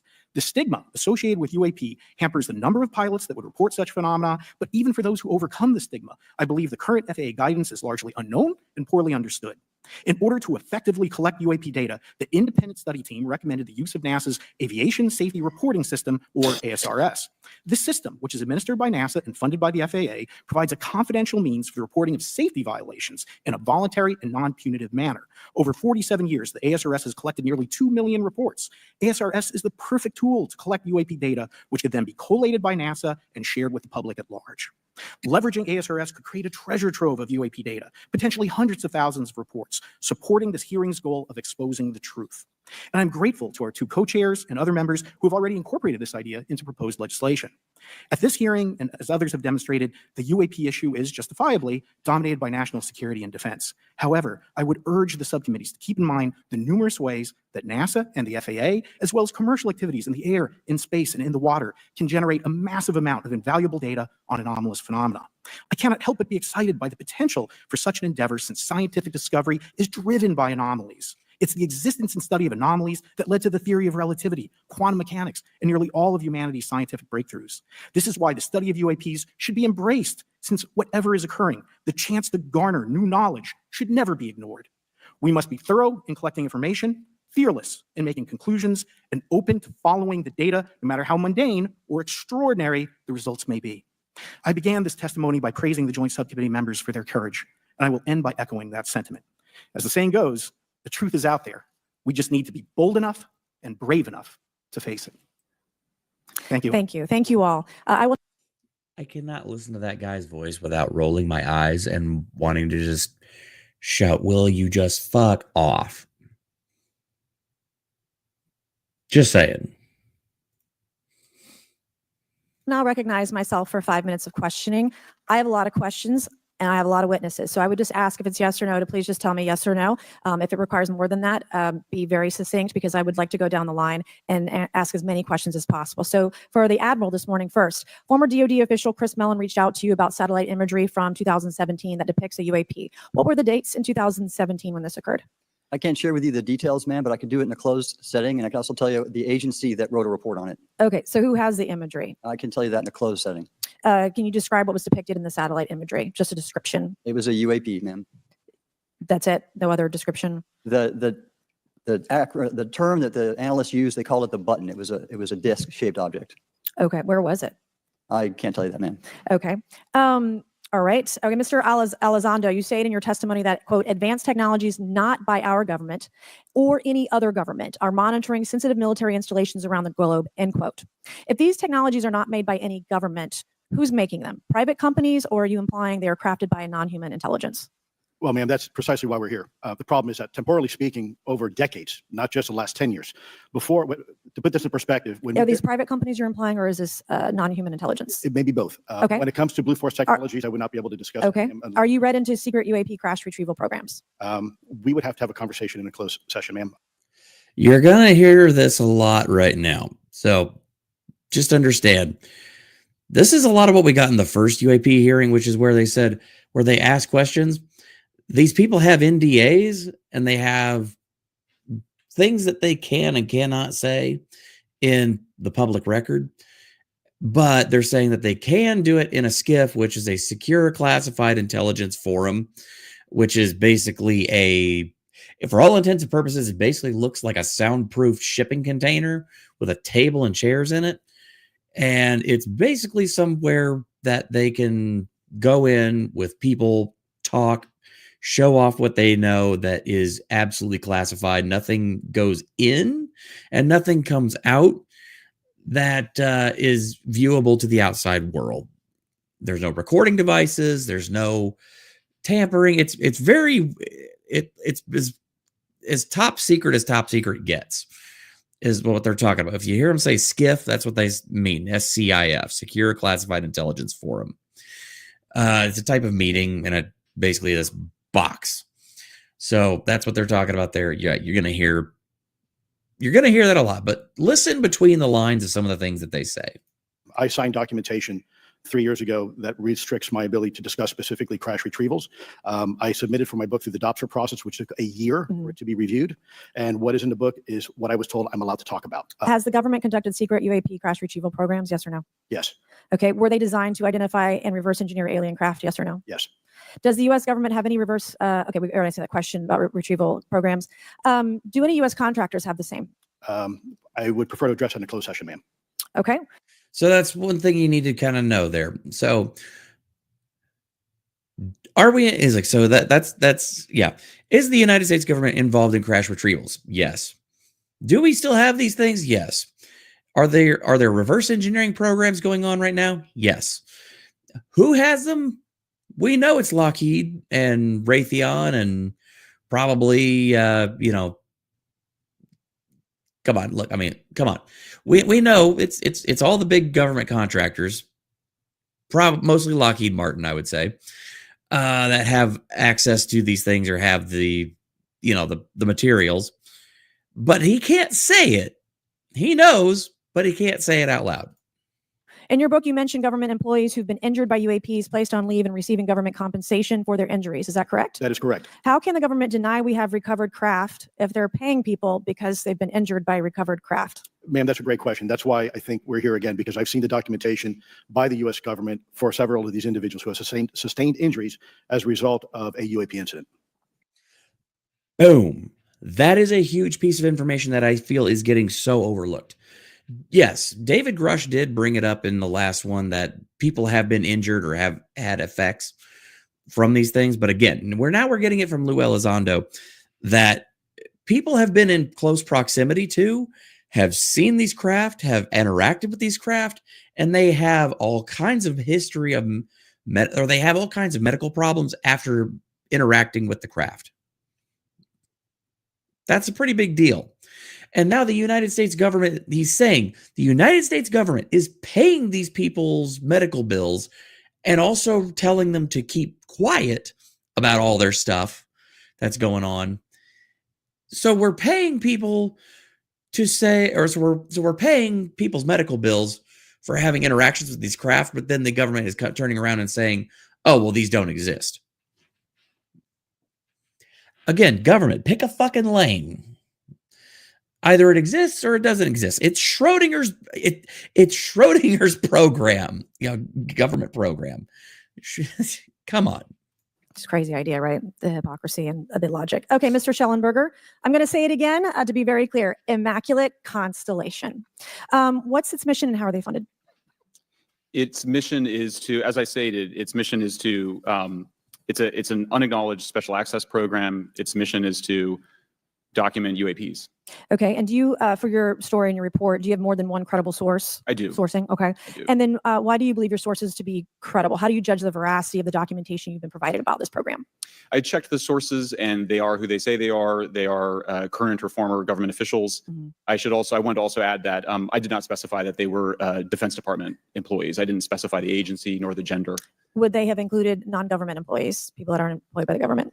These are, I'm comfortable saying that these are government or previously government employees. Any of them currently employed by a private contractor or private contractors? I'd rather not say. Okay. What's the military industrial complex much? Yeah. So he can say that, oh yeah, there's a number of current and former government officials that are working on these programs and are read into these programs. But the second that she asks, "Oh, are they employed? Are these people employed by any current government contractors?" I can't say. Hello, military industrial complex. Is this thing on?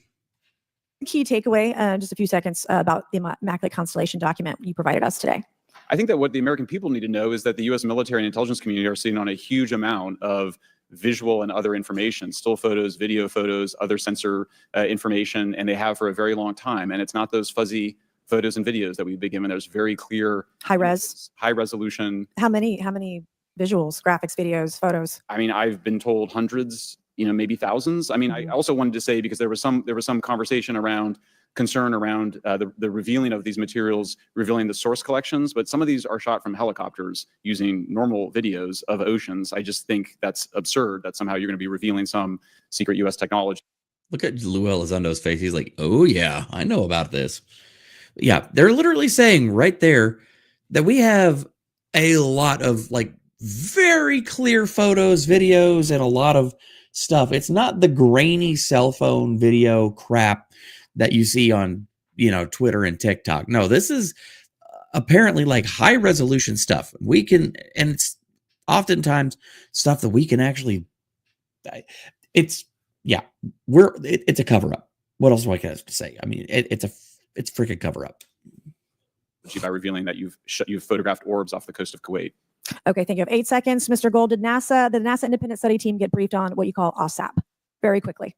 I flagged the Advanced Aerospace Weapon System Application Program to our chair and our DFO. We did not get briefed, but I believe it is definitely worth looking into. That was probably the largest UAP review effort ever, and I think produced a lot of interest data, including revealing Nimitz. I don't know if my fellow witness Lou might want. He did yeoman's work on it. Might want to comment. Okay. All right. I'm going to turn to Mr. Moskowitz, who will be recognized for 5 minutes of questions. Thank you, Madam Chairwoman. So, Mr. Gold, you gave a whole diatribe for a couple of minutes about UAPs, science, data collection, stigma.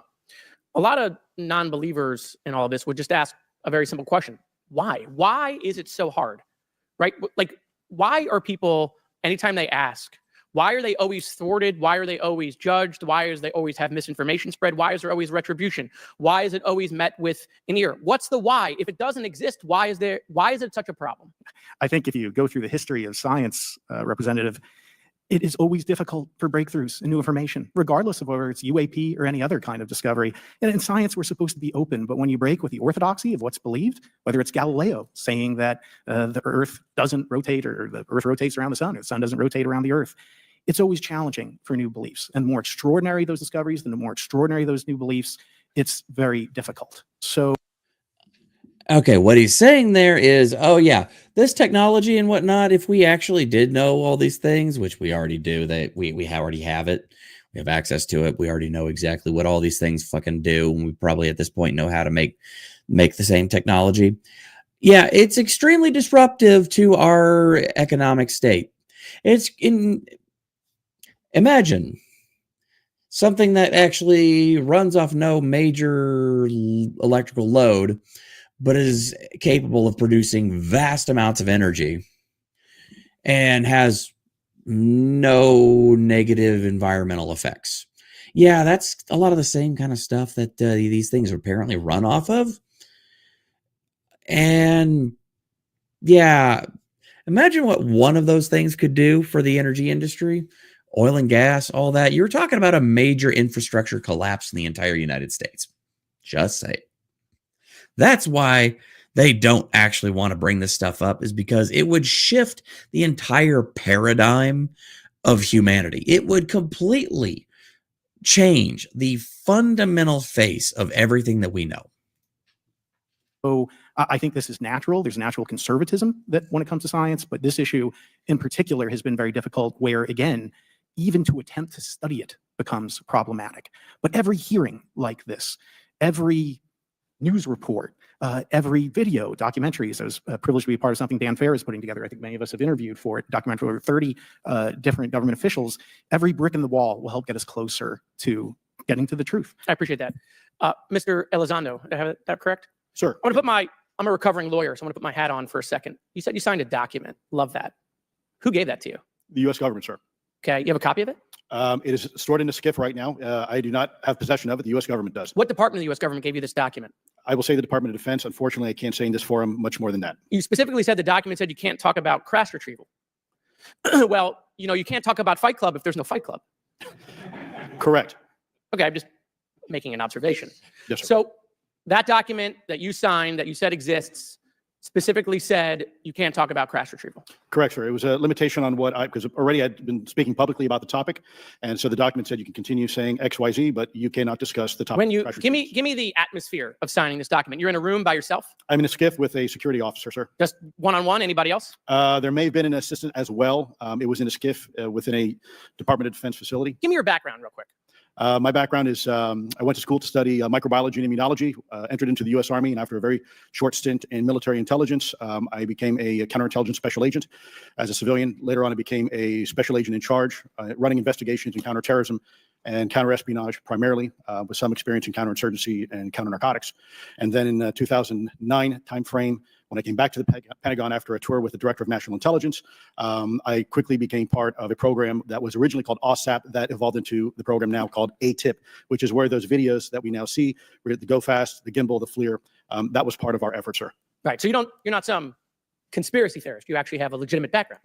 Well, sir, I'm certainly not a conspiracy theorist. I'm fact-based, just say facts. So when you're in this room, I want to paint the picture for everybody. You're in this room, you're by yourself, you're in a SCIF, you're handed a document. How long is the document? It's about a page front and back. So basically you have some things they call trigraphs, which I cannot, again, talk to. How long were you given to sign the document? As long as I needed, sir. And what if you didn't sign it?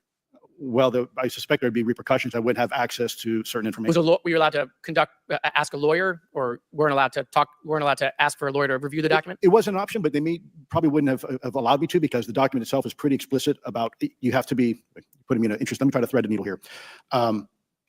There are certain documents that we have in the U.S. government that allow people to have access to certain programs, whether it's a special, and I'm going to be very generic here, whether it's a special access program or controlled access program, SAP, CAP, whatnot. How many people have to sign that document? It depends how many people are going to get access to the information, sir. Okay. Last question. Doctor, real quick, can you tell us about the Omaha incident in greater detail? I've read your background, right? Some people would label you as a member of the deep state since you worked in government for a long period of time. But can you tell us more about that incident? You've written a lot about it. I wrote a lot about. Okay, let me take a pause here, because we need to discuss the Omaha incident. So, yeah, the USS Omaha incident, this happened in 2019. Let me just kind of give you a little bit of background on this, so that way you can kind of understand what is happening here, what the deal is, because this is weird. And let me, where's my window? There it is. Okay. So what ended up happening is that there in 2019, off of the USS Omaha and its subsequent ship group, they observed some very strange UFO sightings. Now, this is actually the footage from the deck of the USS Omaha. Now, yeah, you can't really make out a whole lot. It's dark, but there are these lights in the sky flying around. Hang tight because there's going to be more to this. This is the deck footage from the USS Omaha. This is what the people on the deck of the carrier, or sorry, no, USS Omaha is not a carrier, of the ship were actually seeing. If I remember correctly, the USS Omaha, I believe, is an Arleigh destroyer. I'm not entirely sure. I'd have to double check that. But yeah, it's a U.S. warship. And these things are just flying around right above it.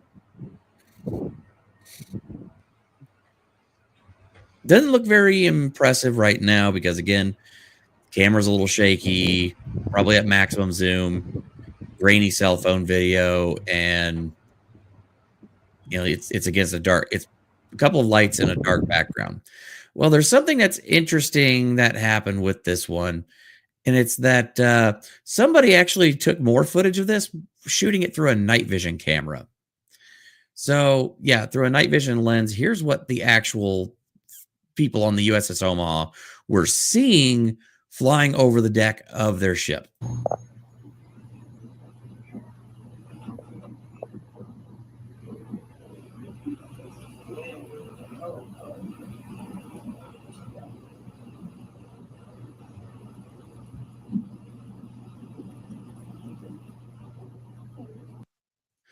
Again, let me just go ahead and back that up there. These are pyramids. These are triangular objects.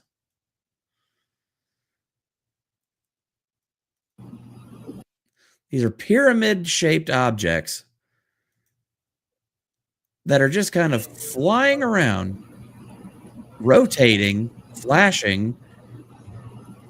And then they're also, you see 1, 2, 3 in this formation here. Again, and you see there's one there, and then you're going to see a couple more come into frame over here. Again, if you notice how they're like you're looking at there, they're rotating as well as they're moving and kind of changing their orientation. That's why they keep flashing. And they're just floating around.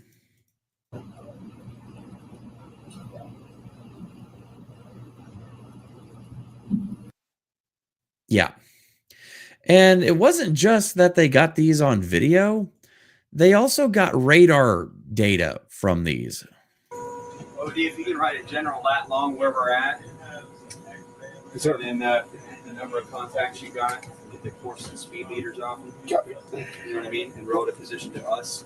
Like bearings. Might be helpful too. Eyes up. Eyes up. That is the radar data footage from what they're seeing on radar, what you just saw in those videos. Up to 46 knots, 50 knots, closing in. Oh, actually 38 knots. That one's pretty much perfectly 000 relative, right? Yeah. 263 at 3 miles, 55 knots speed.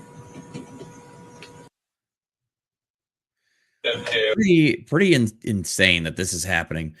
And we're also treated to a little bit of FLIR footage of a spherical shaped UFO that goes into the water. So again, also transmedium craft.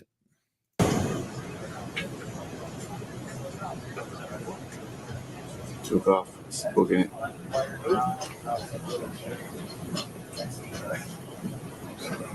Yeah.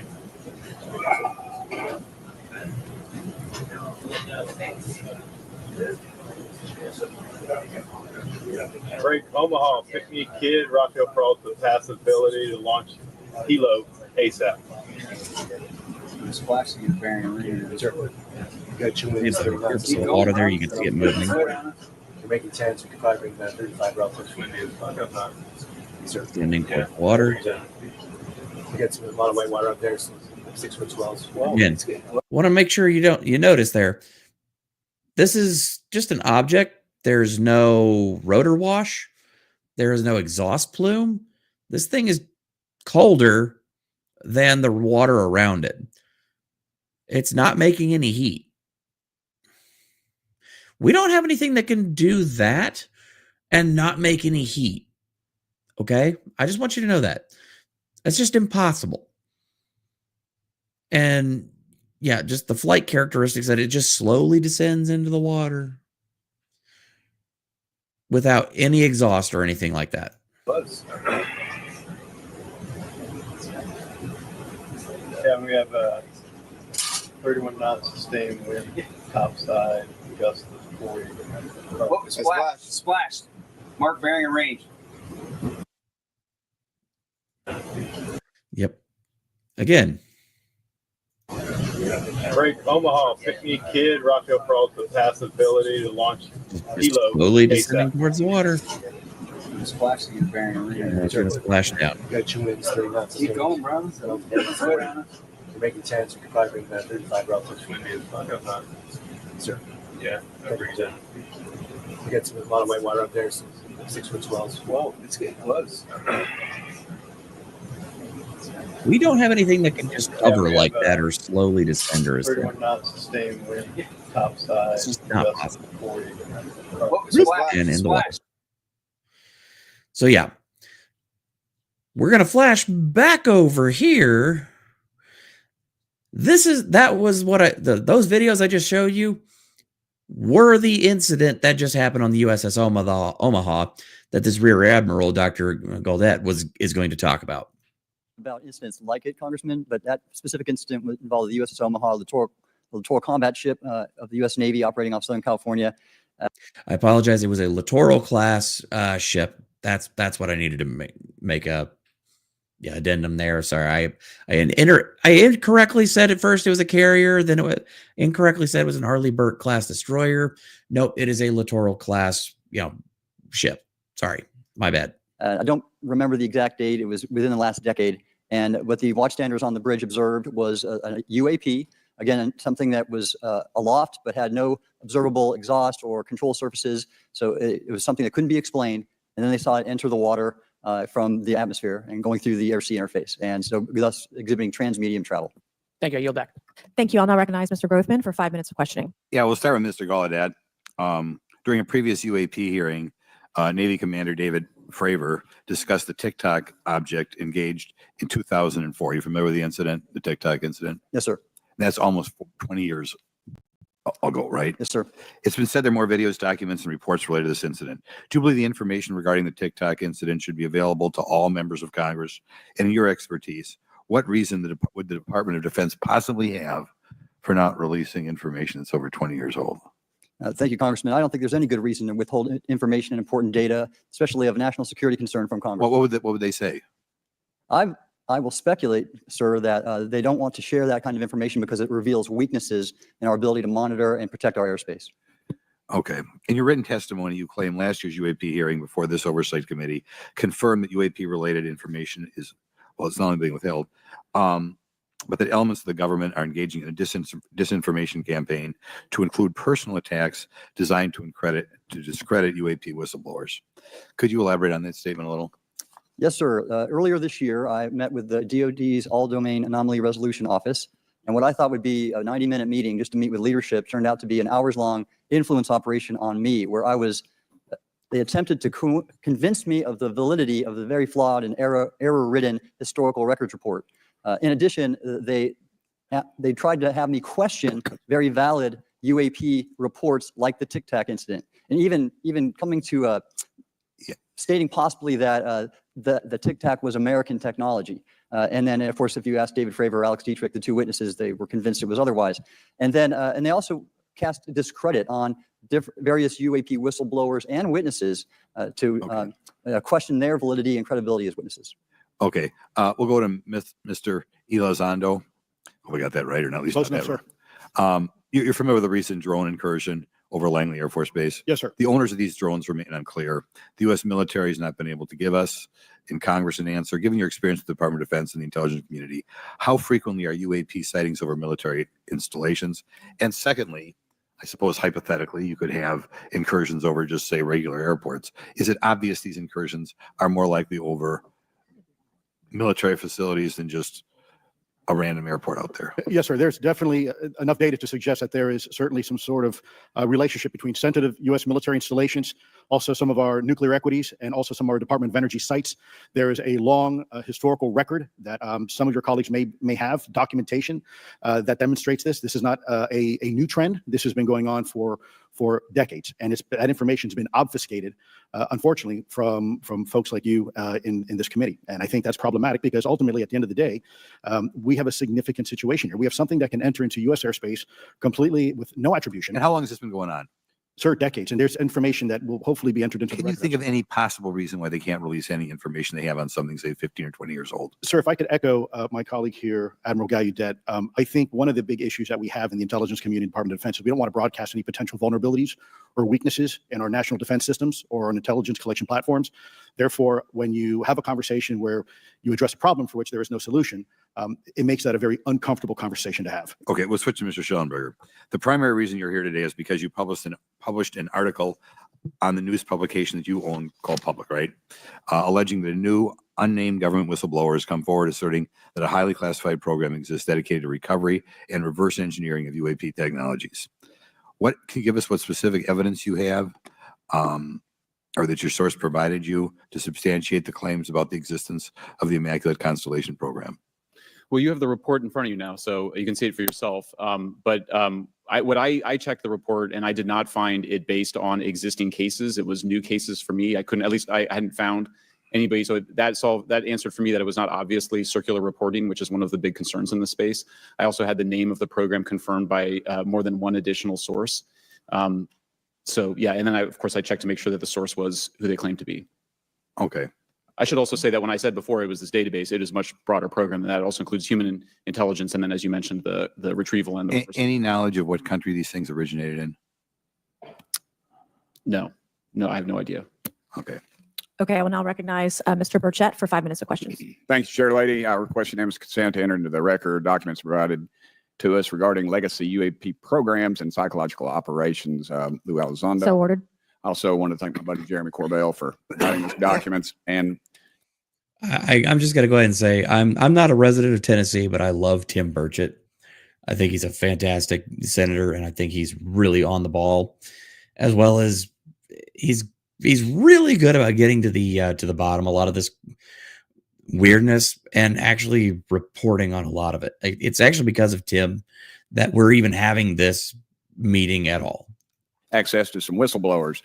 Mr. Elizondo, what is the last position, your last position with the federal government? Sir, I was the Director of National Programs Special Management Staff, managing a White House Special Access Program on behalf of the National Security Council. How would you characterize UAPs?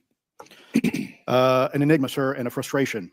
We're talking about technologies that can outperform anything we have in our inventory.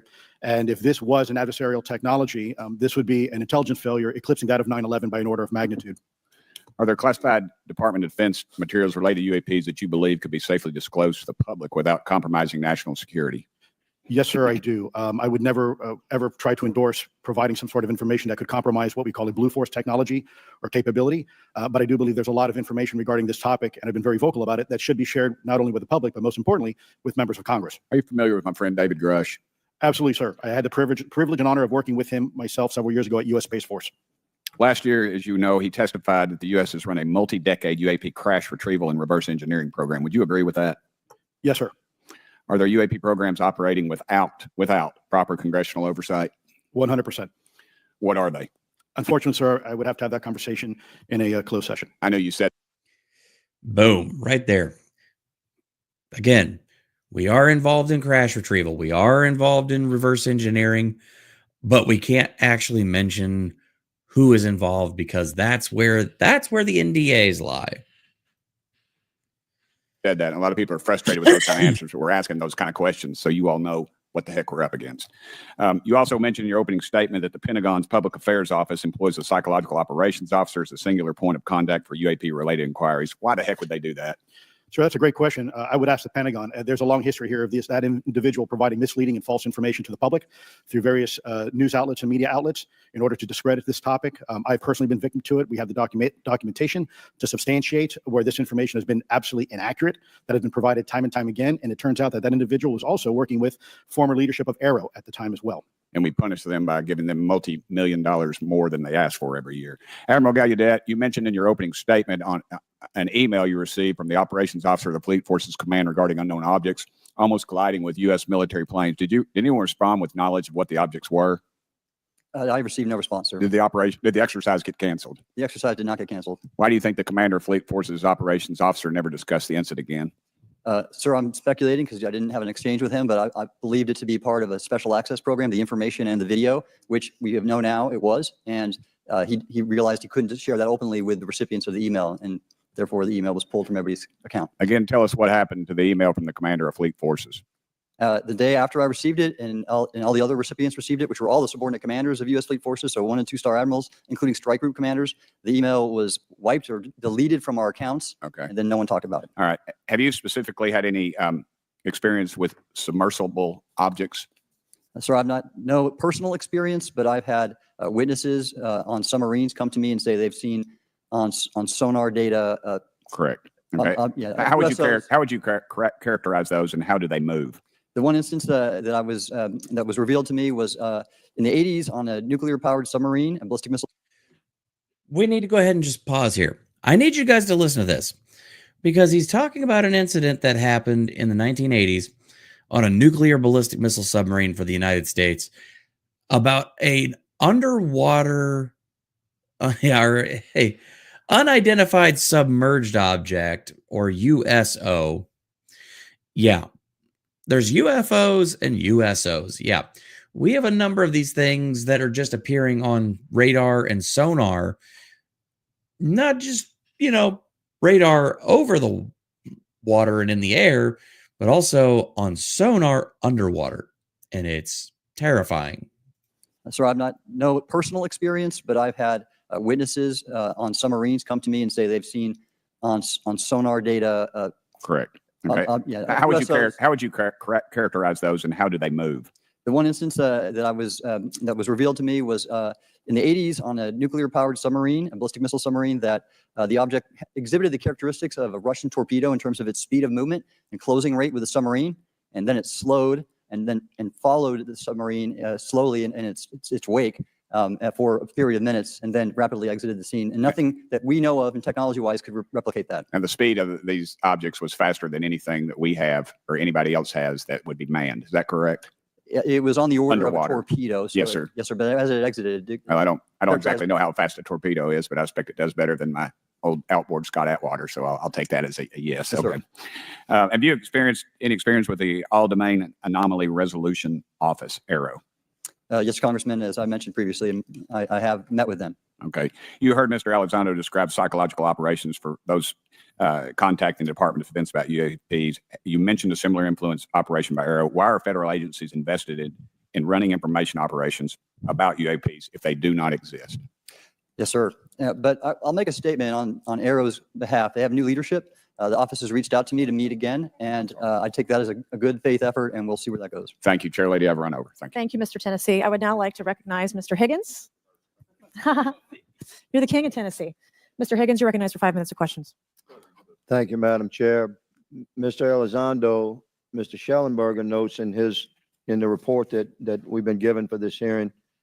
I believe Mr. Schellenberger, let me shift you were the author of this report. I'm sorry, sir. I'm not the author. Mr. Schellenberger, were you the author of this report? No, I There's was no not. name on it. No. Do you know the author? I do. You do. And how would you estimate that madam or gentleman, the author? The person is a current or former U.S. government employee. And it states here that this is the public version of the author's report. Yes. So where might one find the non-public version of the author's report? I don't know the answer to that. Would that be with the Department of Defense? I don't know.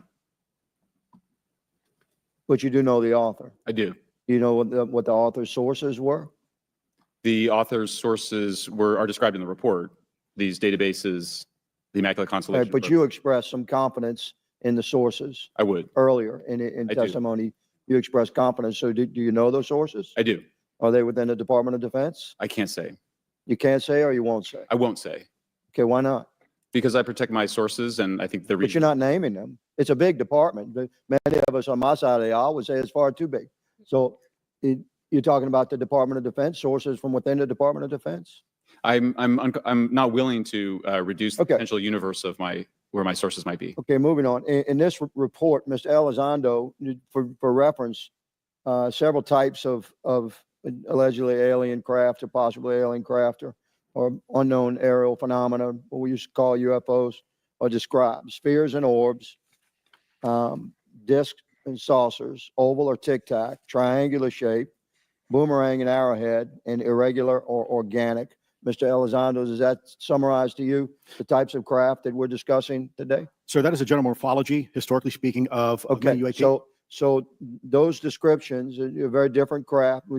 Is it your assessment that they would come of different origins? It's possible, but it's also could be a matter of utility. And let me just say for the record, I never read the report that or the article that Mr. Schellenberger put out. The reason That's a good point. We're just referencing it. Yes, sir. For descriptive purposes for the American people. Mr. Schellenberger, in this report, it's striking to me that regarding the descriptions of experiences with these various craft, several of them include biological effects and several do not. Are you familiar with what I'm talking about? Yes.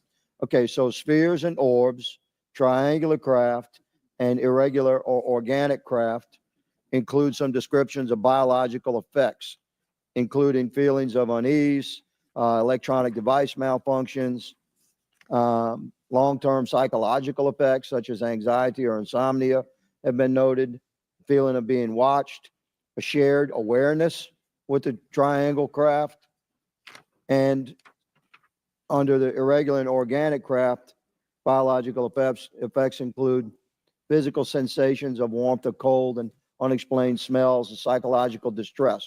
So these are very specific descriptions of the reactions of human beings, which allegedly have been noted from a study here, a report. All of those experiences would have been described by the sources that the author used? I'm not sure I understand. This is a very broad description of biological effects, and it's striking to me that they are present with relation to some types of craft, but Right. absent in others. This would require a great deal of research and study. Can you explain that? My understanding is that this is the database is very large. It includes both the images, the videos, the still images, as well as the human intelligence, the reports, the raw data from individuals having these experiences. So in answer to your question, yeah, I mean, I think we're looking at a very large amount of data collected over many decades. And that data is held by the Department of Defense? Well, I will say that after I published, I was told that this program, that the USAP was actually managed by the Department of Defense, but held at the White House. Roger But that. that's a single source, and I don't have multiple sources to verify that. Thank you, sir. I did my best to trick an answer out of you, but I was partially successful. Madam Chair, I yield. So yeah, again, they're trying to assess what all, like, just some of the physical and psychological effects of these craft on people.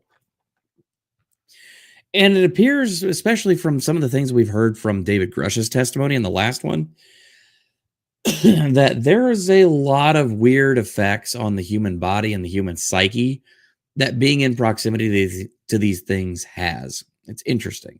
Thank you. I now recognize Mr. Frost for 5 minutes of questions. Thank you, Madam Chair. In addition to serving on this committee, the Oversight Committee, I also serve on the Science, Space, and Technology Committee, where we often discuss how essential data and evidence are used in science and used at departments such as NASA. During a hearing, NASA Administrator Nelson affirmed the importance of NASA in helping us to understand UAP. Mr. Gold, if the government doesn't have the data it needs on UAP because, say, someone who saw something is concerned about stigma, public backlash, etc., or maybe there's just not good systems in place. How are we supposed to ultimately figure out what's going on? Yeah, thank you for the question. And let me compliment Administrator Nelson that there wouldn't have been a UAP independent study team if it wasn't for his leadership and courage. We're talking about data and where we can get data from. As I described, NASA has whole archives of data, much of which I believe will likely have information that will help inform UAP. We need only look. And again, in an era with AI and ML, we can relatively quickly and easily go through it. So I think it's something that we should encourage NASA to do. However, per Chairman Grothman's comment about UAP focusing on national security sites, I believe there's something, sir, that you may have heard of called sensor bias. That because we've got more cameras, more monitoring of national security, we don't know how extensive UAP activity may be over civilian areas. And this is the second part of your question, where we're not collecting the data. We're not collecting sufficient data from pilots. We're not collecting sufficient data from civilian and commercial activities. And this is, again, where ASRS, I think, could substantially change that, get the data out there, and allow us to do good science. Yeah. Thank you. I mean, on the data, I'm a really big proponent of transparency. But obviously, there's always a little bit of balance that we have to have in government on transparency as well. I mean, last year, NASA appointed a director of UAP research in response to the recommendation by the independent study team. In the final report, there's a quote: "Despite numerous accounts and visuals, the absence of consistent, detailed, and curated observations means we do not presently have the body of data needed to make definite and scientific conclusions about UAP." Can you just talk really quickly about that balance of security and transparency? So I can say, having served at NASA, it is the most transparent organization I've ever been in. Again, I just want to reiterate, I don't like this guy. Yeah, this guy just flat out comes out and says, NASA's the most transparent organization that has ever existed ever, basically. No offense, but it sounds like some fucking commie gobbledygook. Yeah, bullshit. We would have conversations of executive leadership, things would leak out almost instantly. So I can assure you, intentionally or not, NASA's very transparent. I don't know if many of you worked with engineers or scientists. They love to talk. So I believe that NASA is a paradigm of transparency, but we must have the ability and the data to be able to be transparent with. And if we're not gathering that, if we're not looking at it, then we can't bring NASA into the game and get to that good science that you need. You know, it was about a year ago, I was touring a facility with a pretty senior government official. We went by a certain hangar and they said, yeah, that's, a company leases that out. We don't really know what's going on in there. We have no way of knowing what's going on in there. And there was a few of those, in fact, while we were driving around this facility. To what extent do you think that some of the UAP out there comes from off the books or unauthorized experimental aircraft? I mean, I think probably the vast majority of UAP are drones, experimental aircraft, weather conditions, which is again why I say if we review the data, I think we're going to discover a lot about things we weren't even thinking about. But there is a percentage that isn't. And looking into those anomalies is how discoveries will be made. And relative to science, Congressman, if I can say, when NASA studies black holes, when NASA studies galaxies, we have instruments that are tailored to do so. With UAP, we're using cockpit gun cameras or cell phones. We could never do good science with that. And let me tell you, the NASA budget is under pressure. We need to make sure that the Artemis program is funded fully. We need to beat China to the moon and maintain our... Here's where he's going to start going ahead and start talking about the Artemis program. Give NASA more money. Give me more money for Artemis program. Give me money, please. Give me. That is this guy. I don't like the way this guy talks. I don't like his attitude, and I don't like him. And frankly, yeah, again, he's NASA's guy for their UAP task force that they put together. And again, I've already seen 2 major live streams from the NASA UAP task force, and both of those were literally them just saying, give me more money, please. Give me money. We know see aliens, we know see UAPs. We don't think they exist, but give us money so we can research topic. Fuck off.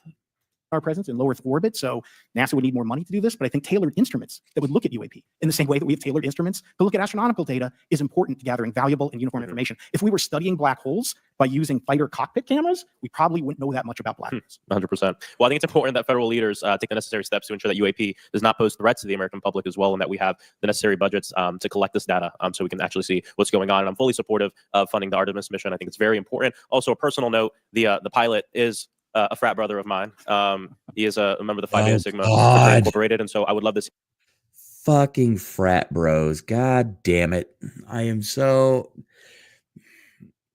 Is there anything more annoying than shit like this and a bunch of like, bureaucrats begging for more money and frat bros who are now politicians? God, I cannot wait for Elon Musk to come into the US government and just start firing people left and fucking right, because I am so sick of this bullshit ass attitude these people have. Seriously, I really, really want this guy just for bringing up frat bros and saying, yeah, I just want to get good stuff for my frat bros. You're fired. Yeah, fuck off, fuck you, and fuck your frat bros. See my fraternity make it to the moon. But Redwire's building the cameras for Artemis, so we will take some pictures of your frat brother and get them. There we go. Thank you so much. I yield back. Thank you. I will now recognize Ms. Luna for 5 minutes of questioning. Mr. Elizondo, to your knowledge, can you name the country and around time frame that the first back engineered UAP program started? Ma'am, unfortunately, I would not be able to have that conversation in public. Can anyone on the panel name that? I can. None of you? Okay. This next question is for Mr. Gallaudet. To your knowledge, have any USOs ever outpaced our submarines? Yes, ma'am. At what magnitude? I don't have the exact speed, but again, a witness came to me, a credible former submarine officer who observed it on sonar data. And this was in the 80s in the North Atlantic during a storm, and it outpaced his submarine by orders of magnitude. Are you aware of any hotspots that currently exist off our shores in North America? Not with sufficiently credible data, ma'am. Okay, we've heard reports of there potentially being hotspots, maybe entry and exit points. Have you heard of any of that? I have not, ma'am, but my colleague here, Mr. Elizondo, does discuss some USO activity that he's observed in certain DoD databases. Mr. Elizondo, in regards to these aircraft being piloted by whatever they might be, non-human biologics, would you agree that it's likely that they are being piloted by some mind-body connection? Ma'am, I think it is safe to presume here that they are being intelligently controlled because they, some cases seem to anticipate our maneuvers, and in other cases they seem to, I came across an email where the word stalked was used in a very secure email between Navy officers discussing their ships being pursued by a UAP. In our previous panel, we had Grush, and he had testified to say that some of these were interdimensional beings. Can you speak on that at all? Ma'am, I'm not qualified, certainly as a scientist or otherwise, to speculate points of origin. I looked at everything from a scientific perspective. So if you look at it, for example, instantaneous acceleration, which was one of the observables of the program that I belong to, ATIP, the human body can withstand about 9 G forces for a short period of time before you suffer negative biological consequences, blackouts, and ultimately redouts and even death. Comparison, our best technology, the F-16, which is one of its older platform, but one of our most highly maneuverable aircraft, manned aircraft, made by General Dynamics, can perform about. I need you guys to listen to this. This is interesting because he's going to talk about UFO capabilities.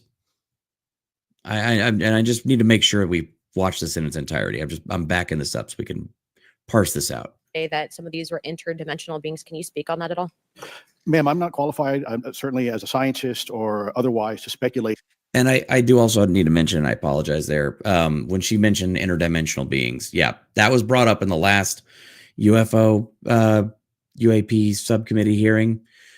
Representative Luna was told by David Grush that there is a possibility that some of these entities or craft may be visiting us from outside of our dimension, might be interdimensional. That's cause for some alarm. It might not be extraterrestrial so much as interdimensional. That's frightening. Would you agree that it's likely that they are being piloted by some mind-body connection? Ma'am, I think it is safe to presume here that they are being intelligently controlled because some cases seem to anticipate our maneuvers, and in other cases they seem to, I came across an email where the word stalked was used in a very secure email between Navy officers discussing their ships being pursued by a UAP. In our previous panel, we had Grush, and he had testified to say that some of these were interdimensional beings. Can you speak on that at all? Ma'am, I'm not qualified, certainly as a scientist or otherwise, to speculate points of origin. I looked at everything from a scientific perspective. So if you look at, for example, instantaneous acceleration, which was one of the observables of the program that I belong to, ATIP, the human body can withstand about 9 G forces for a short period of time before you suffer negative biological consequences, blackouts, and ultimately redouts and even death. Comparison, our best technology, the F-16, which is one of its older platform, but one of our most highly maneuverable aircraft, manned aircraft, made by General Dynamics, can perform about 17 or 18 G forces before you start having structural failure, meaning that the airframe begins to disintegrate while you're flying. The vehicles we're talking about are performing in excess of 1,000, 2,000, 3,000 Gs. That's insane. Okay, He just basically said there that, yeah, the human body can usually withstand upwards of about 9 Gs, but only for a very short amount of time. The F-16, the F-16 is one airplane in our arsenal that can survive the most amount of Gs, and it can survive up to about 18 Gs. So double what a human could survive. And that's before the wings fly off. And it just completely falls apart because of just how much stress is on the airframe. What he is now saying is that these craft, these UAPs, are exhibiting technological capabilities and performing maneuvers that are in excess by calculations of upwards to 1 to 3,000 Gs. Okay, to put that into perspective, if you from a sitting position or a standing position were to suddenly accelerate to 1,000, 3,000 Gs, you would liquefy instantaneously. You would be squished into a ball, and then immediately, once that is released, yeah, you're a water balloon. Yeah. That is, yeah, you would be a greasy smear on the wall if you actually were subjected to that much force. And apparently these things not only are able to perform these maneuvers, but they're able to do so without allegedly killing the pilots. There's no way to do that with terrestrial aircraft that rely on flying through a medium like the way that we do.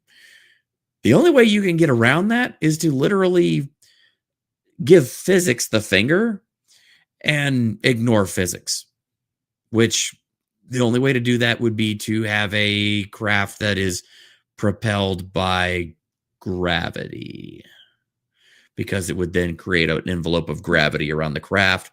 So that way, anything inside the craft would stay the same, in the same position, same amount of G-forces on it, never changes.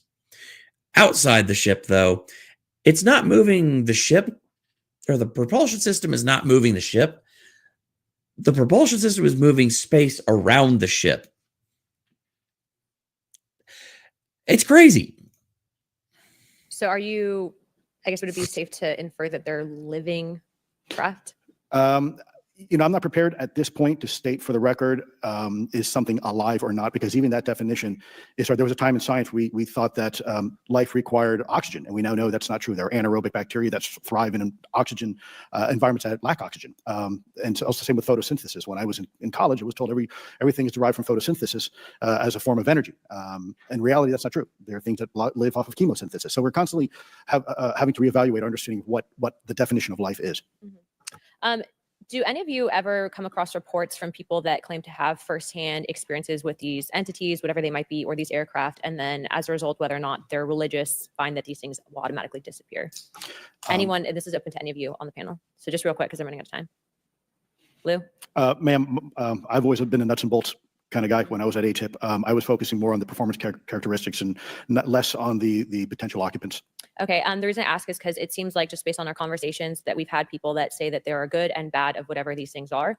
And so my concern from a national security perspective is A, that true? B, are you guys hearing reports of that? And C, I think moving forward in regards to technology, Mr. Gold, if you can answer this real quickly, some of these aircraft, it seems that they are operating off of energy that we don't currently have.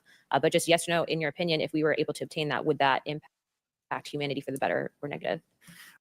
So real quick, just to back up to what she said there, because I want to talk about this.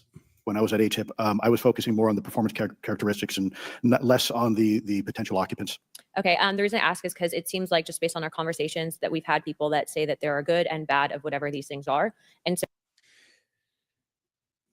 whatever they are, there are good and bad. So she's saying that there are people within government, people within these military agencies, whatnot, that have interactions with these things that are both good and bad. And she's talking specifically about the occupants of the craft, not specifically the craft performing a hostile or non-hostile action. She's literally talking about the occupants of the craft. She's asking questions about the occupants of these things. She's saying that there are multiple. Okay, again, read between the lines here. She's saying that there are multiple species that we have encountered, some good, some bad. That's kind of a big admission, don't you think? So my concern from a national security perspective is A, that true? B, are you guys hearing reports of that? And C, I think moving forward in regard to technology, Mr. Gold, if you can answer this real quickly, some of these aircraft, it seems that they are operating off of energy that we don't currently have. But just yes or no, in your opinion, if we were able to obtain that, would that impact humanity for the better or negative? Would certainly save us some money on funding on Artemis. Definitely. And this is a national security Fuck issue. off. If there is such technology out there, we're not the only country that might have access to it. We don't want to be on the wrong end of technological surprise.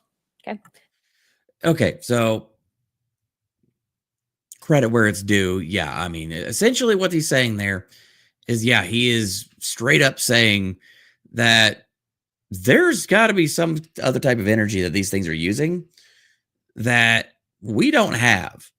And that's exactly what she's trying to get into there, and saying that essentially this technology, whatever it is, would completely disrupt the infrastructure of the country and the world, because it would pretty much put an end to oil, gas, electrical, or oil and gas, wind, solar, and nuclear power.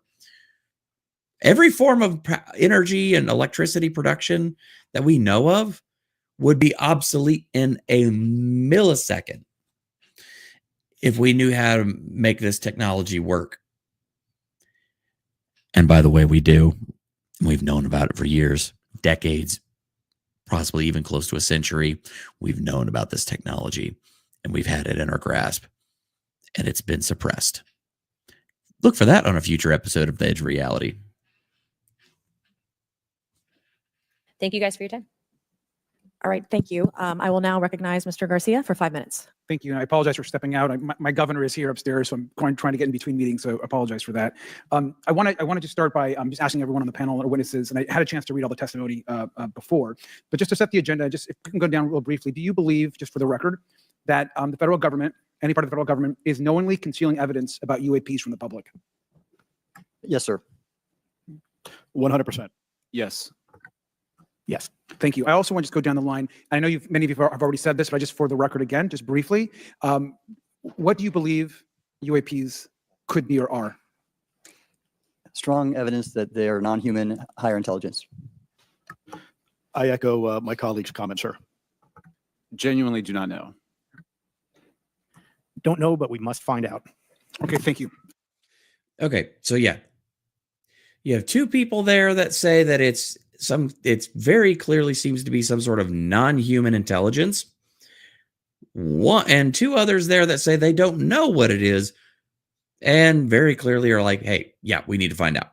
That's a stunning admission as it is. I mean, look, it's not anything we haven't already heard, but now we're getting more people coming forward and saying it. That's kind of a big deal. I appreciate those answers, gentlemen. I think this is obviously another remarkable hearing with just really important information. So I thank all of you for answering the questions.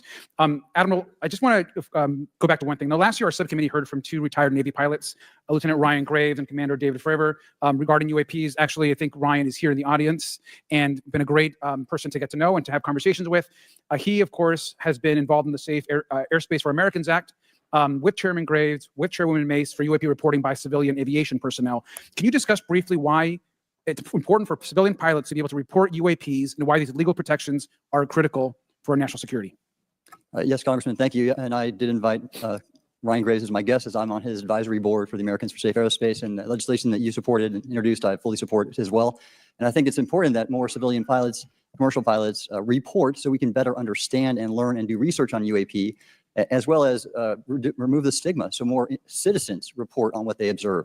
And also, it'll only contribute to aviation safety when we have a better understanding of where these UAP are, how they operate, and at what frequency and what capability level. So it's important for aviation safety, and it'll be important for moving science and research forward. Thank you, sir. And I just want to reiterate to my colleagues, I mean, this is a very bipartisan piece of legislation, and we just got to continue to get this through the Congress. And it's incredibly important that civilian pilots have the opportunity to safely report the UAPs that they are seeing or encountering in the air. And I can't express how critical this piece of what I believe is a larger collection of evidence and facts actually happened. We've been approached by pilots. I've talked to folks that have been engaged with our office and others, and there is still enormous stigma.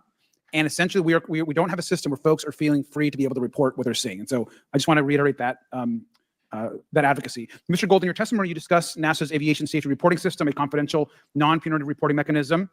In the Safe Airspace for Americans Act, we explicitly allow for civilian reporting, of course, of UAPs. Can you explain why the NASA task force recommended the use of the aviation safety reporting system?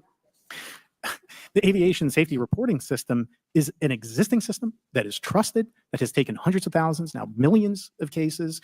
And again, recognizing budgetary constraints, this seemed like the perfect way to be able to gain more data. And when it comes to the stigma, sir, it's something that pilots are used to reporting on, that crew is used to reporting on. So it's a great way to get data, to overcome the stigma without spending really that much more additional money since the system exists. Thank you so much for your support of that. Thank you for what Ryan Graves does. This is a common sense means to expose the truth of UAP for the purpose of this hearing. Thank you. And I just want to also add, now earlier this year, as part of the House Defense Authorization Bill, the NDAA, I filed an amendment to include the UAP Disclosure Act, which would create a UAP Records Review Board and exercise of eminent domain over UAP-related material, modeled actually on the JFK Assassination Records Collection Act, which is widely known. Now, the amendment was blocked, but thankfully the Senate included the amendment by Senator Rounds and Schumer for the UAP Disclosure Act. So I just again want to say that we should be pushing and ensuring the UAP Disclosure Act, which is bipartisan in its support, should move forward. And if I can just briefly, particularly Admiral, can you just briefly, as I close my time, explain why the UAP Disclosure Act would be critical for us and our national security?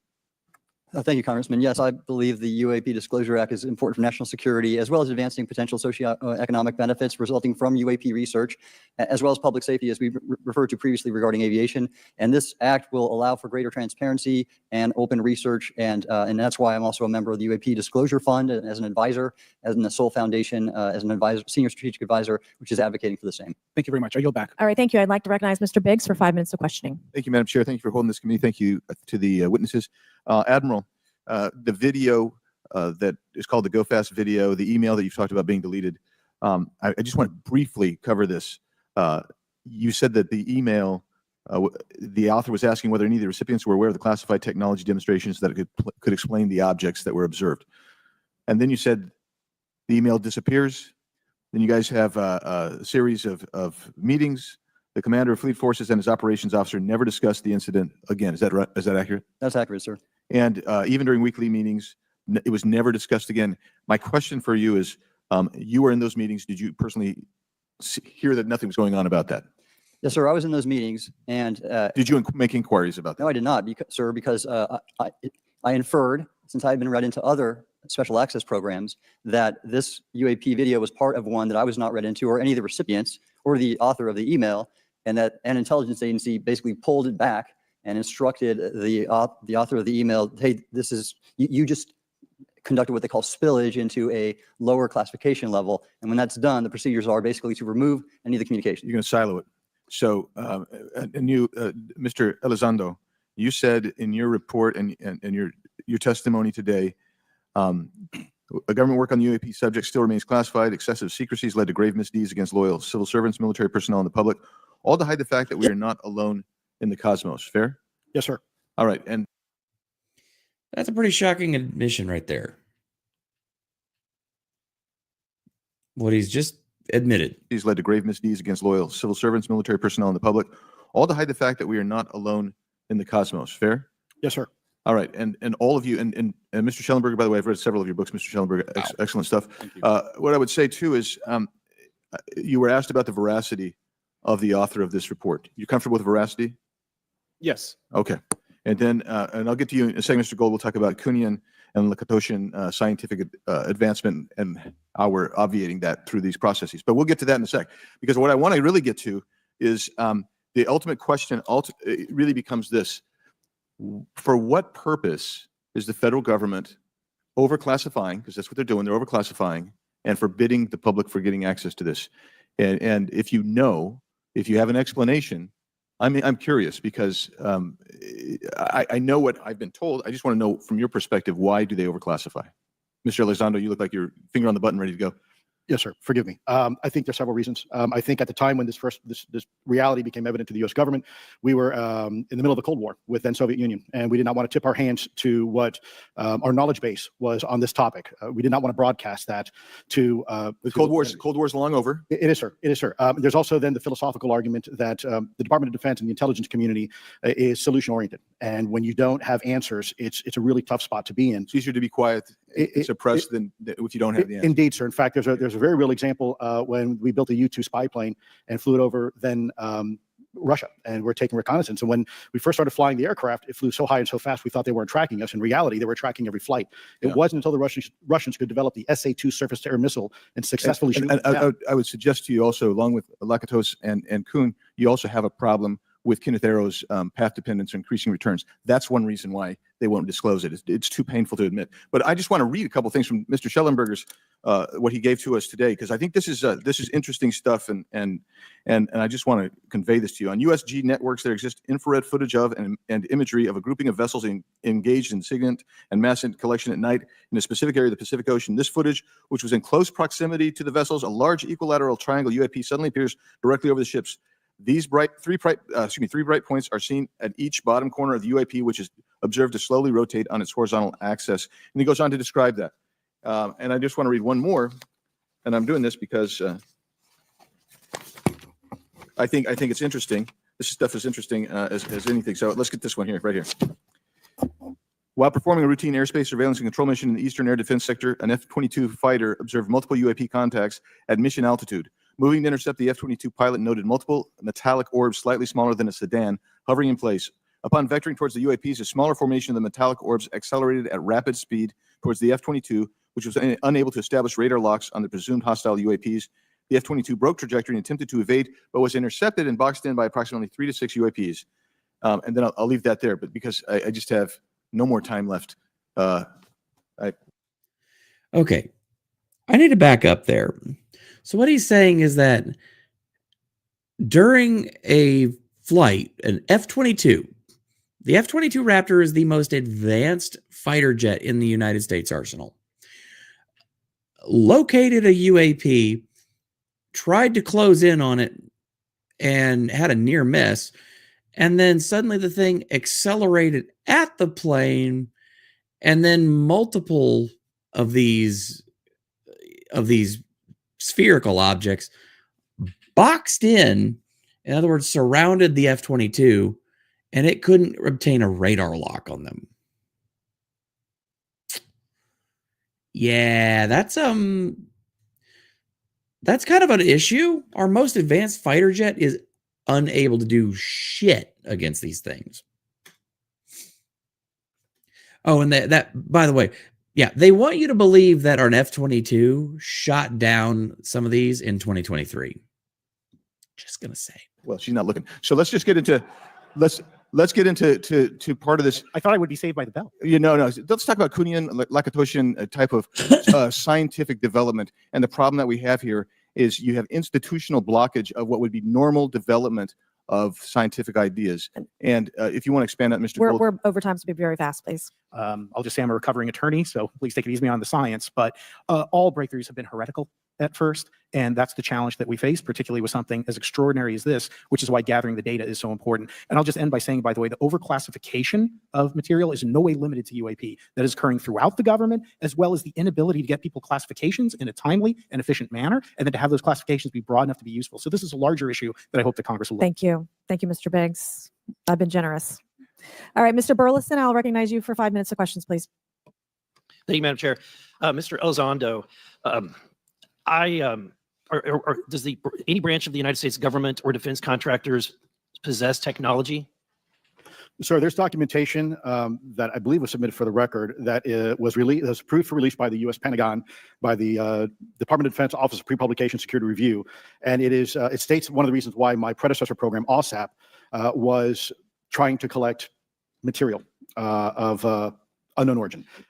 Was it successfully collected? It was not. What happened is that there was an aerospace contract company that requested to divest itself of the material that was collected in the 1950s. Unfortunately, that didn't actually occur. So let's dive into that. That's the Bigelow Aerospace, correct? So Yes, sir. There was a journalist, Christopher Sharp, who said that there was a transfer between Lockheed Martin, Bigelow Aerospace, and the CIA allegedly blocked this. Can you describe that? So yeah, what he's saying there, and I want you to pay attention because there's going to be later an exchange with this guy like further. So what he's saying there is that not the U.S. government, but private companies that are contractors of the U.S. government, Lockheed Martin, Bigelow Aerospace, and the CIA, yeah, all were basically trying to move technology or move materials that were gained during the 1950s in crash retrievals around. I'm sorry, but that begs some questions there. And I'm gonna try and pause it here whenever he brings it up, but there's going to be a very interesting mention of what is going to honestly be the bombshell of bombshells in this, which is regarding to recovered bodies and communication with non-human intelligence.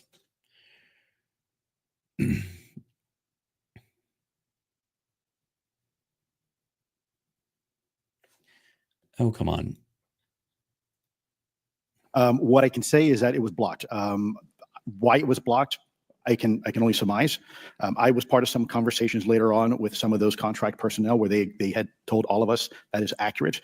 What we required was a memo from the Secretary of the Air Force in order to make that complete, and that never occurred. And so when Secretary Mattis became Secretary of Defense, I decided it would be appropriate for me to try to receive a memo from him as SecDef, as Secretary of Defense, if we could not get a memo from the Secretary of the Air Force to transfer that material. So if that material exists today, who's in possession?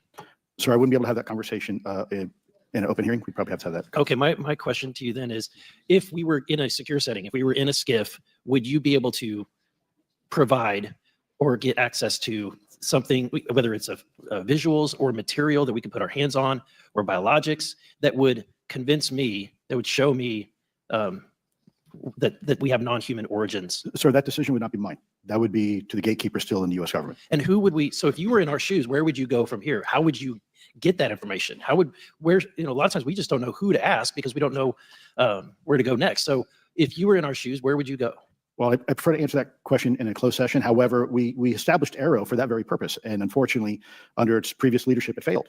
So one would hope that they would have the authorities necessary to do that. Let's hope that this new iteration of leadership will be successful.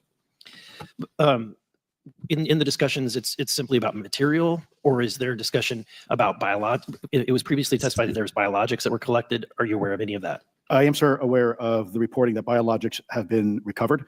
Again, my focus was more nuts and bolts, looking at the physical aspects of these phenomenon, how they interacted around military equities and nuclear equities.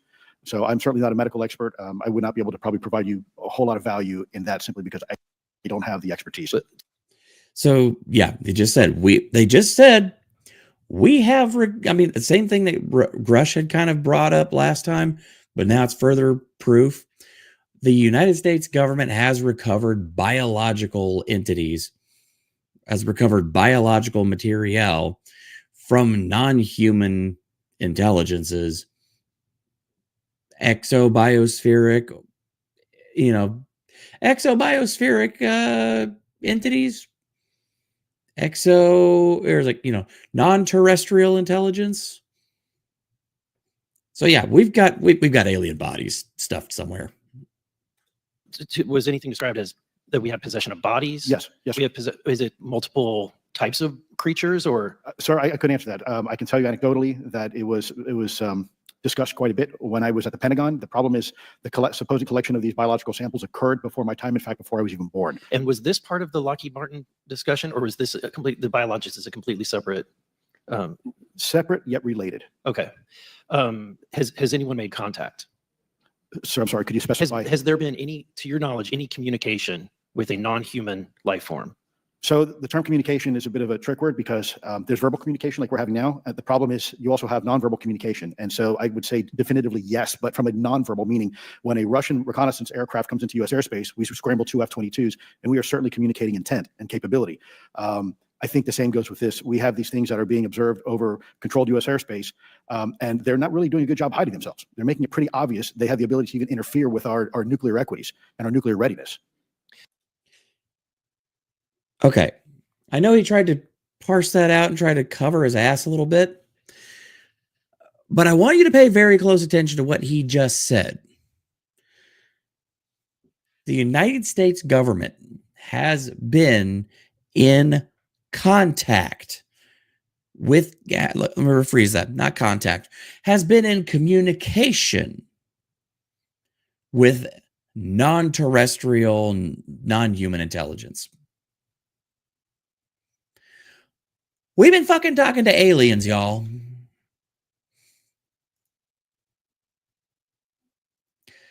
I don't even know what else to say. Was anything described as that we have possession of bodies? Yes, yes. We have is it multiple types of creatures or? Sir, I couldn't answer that. I can tell you anecdotally that it was discussed quite a bit when I was at the Pentagon. The problem is the supposed collection of these biological samples occurred before my time, in fact, before I was even born. And was this part of the Lockheed Martin discussion, or was this the biologics is a completely separate? Separate yet related. Okay. Has anyone made contact? Sir, I'm sorry, could you specify? Has there been any, to your knowledge, any communication with a non-human life form? So the term communication is a bit of a trick word because there's verbal communication like we're having now. The problem is you also have nonverbal communication. And so I would say definitively yes, but from a nonverbal meaning, when a Russian reconnaissance aircraft comes into U.S. airspace, we scramble 2 F-22s, and we are certainly communicating intent and capability. I think the same goes with this. We have these things that are being observed over controlled U.S. airspace, and they're not really doing a good job hiding themselves. They're making it pretty obvious they have the ability to even interfere with our nuclear equities and our nuclear readiness. Is the United States government or in our contractors, are they pulling technology from this? Are they reverse engineering this? Sir, as I previously stated, and please forgive me, I am not authorized to discuss specifics about crash retrievals. I signed documentation with the U.S. government. What I can say was, after a very thorough review process by the Pentagon, what I wrote about, and that was my limit, unfortunately, that I was given. Thank you. Yes, sir. Thank you. I would like to recognize Mr. Timmons for 5 minutes of questioning. Thank you, Madam Chair. Mr. Elizondo, you just said something interesting. You said they don't seem to be hiding. They don't seem to be hiding. The UAP sightings are becoming increasingly brash, if you will. And, we've been hearing about these for years, but they've generally been isolated and not as consistent and over critical military installations. Would you say that's fair? Is this becoming increasingly often? Is it happening more and more? Great question, sir. Let me see if I can answer this for you. Certainly, there seems to be some indication that they're being provocative, meaning that they're, in some cases, literally splitting aircraft formations right down the middle. So that's an air safety issue. The question is it the frequency increasing? And the response is it depends. Yes, it's possible that there is an increase in frequency, but it's also possible that there's heightened awareness now, and there's also more pervasiveness of technology out there that's collecting this information and that can record this information. So we're not quite sure yet if it's actually an increase in numbers of these events, or is it that we have better equipment now that to record these things, and we have a better ability, if you will, to analyze these things. And that's my next question. It seems that a lot of these sightings occur near military installations. Do you think that these UAPs are intentionally targeting military installations, or do you think that we have increased abilities to monitor surrounding military installations? Sir, maybe both. Part of my concern is we have something in the Department of Defense and the intelligence community called IPB, Initial Preparations for the Battle Space. And we use equities like ISR, intelligence, surveillance, reconnaissance, and other type of equities and technologies to prep the battle space. And certainly, if I was wearing my national security hat, even if there was a 2% chance that there was some sort of hostile intent here, that's 2% higher than we really can accept. And so we must figure out, there's a calculus, capabilities versus intent, in order to identify if something is a national security threat. We've seen some of the capabilities, yet we have no idea in the intent. And so this is why this discussion is somewhat, I think, problematic from a governmental perspective, because we have no idea. Sure, thank you. Mr. Schellenberger, you're particularly familiar with the Langley Air Force Base incident a year ago? Are you familiar? Just from what I read. Just from what you've read? Yeah. I would imagine a large percentage of the American population became aware of that with the Wall Street Journal article. Would you agree with that? Yes. And were you aware of that incident prior to the Wall Street Journal article? No. To the rest of the panel, was the Wall Street Journal article the first time that y'all were made aware of what was essentially an over 2-week UAP frenzy over Langley Air Force Base? Were y'all aware of this prior to the Wall Street Journal article? Anybody? Show of hands. Yes, sir. Dr. Guyette, could you give me how did you become aware of it? Well, a colleague of mine who I referenced previously, Chris Mellon, he wrote an extensive article about this, that there were other incursions of drones over Langley before this, as well as many, many military installations over the last 5 decades. And it's my understanding there's been an ever increasing in number and trying to think how to say this because I wear two different hats. I'm still in the Air Force. So I mean, it seems that they're becoming increasingly brash. And the question that we really have to figure out is it China or is it non-human? And I think that's the biggest question the American people want to know. If it's China, it's scary because they have a lot of technology that we cannot explain. And if it's non-human, that's scary because we don't know the intent. Would you say that's fair? Yes, Congressman. In fact, I really believe that we should use this hearing as a catalyst to improve and bolster our air defense capabilities and our maritime domain awareness capabilities, because obviously there are holes in it, whether it be UAP of non-HI direction or NHI direction, or as you say, sir, China or any other adversary. Are you all aware of any task force at the Pentagon or in the national security apparatus that's trying to assess the answer to that question? At the current moment, sir, no, but this is a great point. From 2020 to 2022, there was a UAP task force in the DoD succeeding where Mr. Elizondo worked, led by Jay Stratton, who had the first comprehensive whole of government approach to UAP, which involved pathways to declassification and to increase transparency, as well as assessing the national security risks of UAP. This was a really well-established approach, and we have all advocated that something like it return. I'm running out of time. The last thing is that we need authorities. The law enforcement, military do not have authorities to actually engage, and Congress needs to act to give those authorities to local law enforcement and the military so they have clear guidelines on how to assess these issues going forward. I yield back. Thank you. Thank you. I'd like to recognize Ms. Boebert for 5 minutes of question. Thank you, Madam Chair. Now that we have all been cautioned in this committee hearing that the mention of Pentagon's Immaculate Constellation program could put us on a list, well, I already find myself on many lists, I'm sure. So I speak my mind often, so why not just keep going with it? May as well just go all out and say it. The earth is flat, birds are government drones, and we've never set foot on the moon, and Joe Biden received 81 million votes in the 2020 election. So let's just see how many lists we could get on here today. But Mr. Schellenberger, I wanted to ask you... That's hilarious. I think I understand from this hearing that you would agree that classifying information like this is not in the best interest of the people. Is that correct? Yeah, I mean, with the caveat that, of course, I would support classification necessary to protect secrets essential to national security, but I think it's pretty obvious that there's overclassification. Overclassification, yes. And so in most instances, if they can't tell us what, do you think at some point they'll at least tell us why? President-elect Trump has repeatedly committed to greater transparency, both on the UAP issue, on JFK files, on COVID origins, and many other things. So I think that we need to make sure that the next administration is held accountable for that. Agreed. And this is for all four of you. Yes or no, please. I have many questions I want to get to. Are there any known instances of recovered materials or technologies that are not of human origin and maybe connected to any advanced bioscience defense programs within the USG?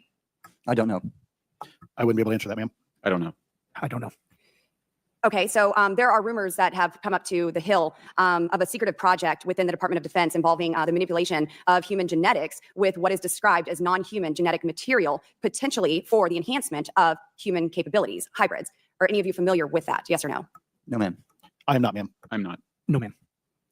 Okay, I would like to know, with Immaculate Constellation, how does this relate to UAP activities, Mr. Schellenberg, in oceanic environments? Are there any instances where the Navy or other maritime forces have encountered UAPs that could not be explained by known technology or natural phenomena? Yeah, the Immaculate Constellation covers both terrestrial and oceanic, and there's actually a number of cases described in the report that occur in the ocean. And do you believe that there is a concerted effort by the Pentagon to keep Congress out of the loop regarding these UAP activities, specifically in our waters? Yes. I think it's about 5% of our ocean that's actually been studied in detail by man, and we've studied more of space than we had of our own oceans. And so are there any accounts of UAPs emerging from or submerging into our water, which could indicate a base or presence beneath the ocean's surface?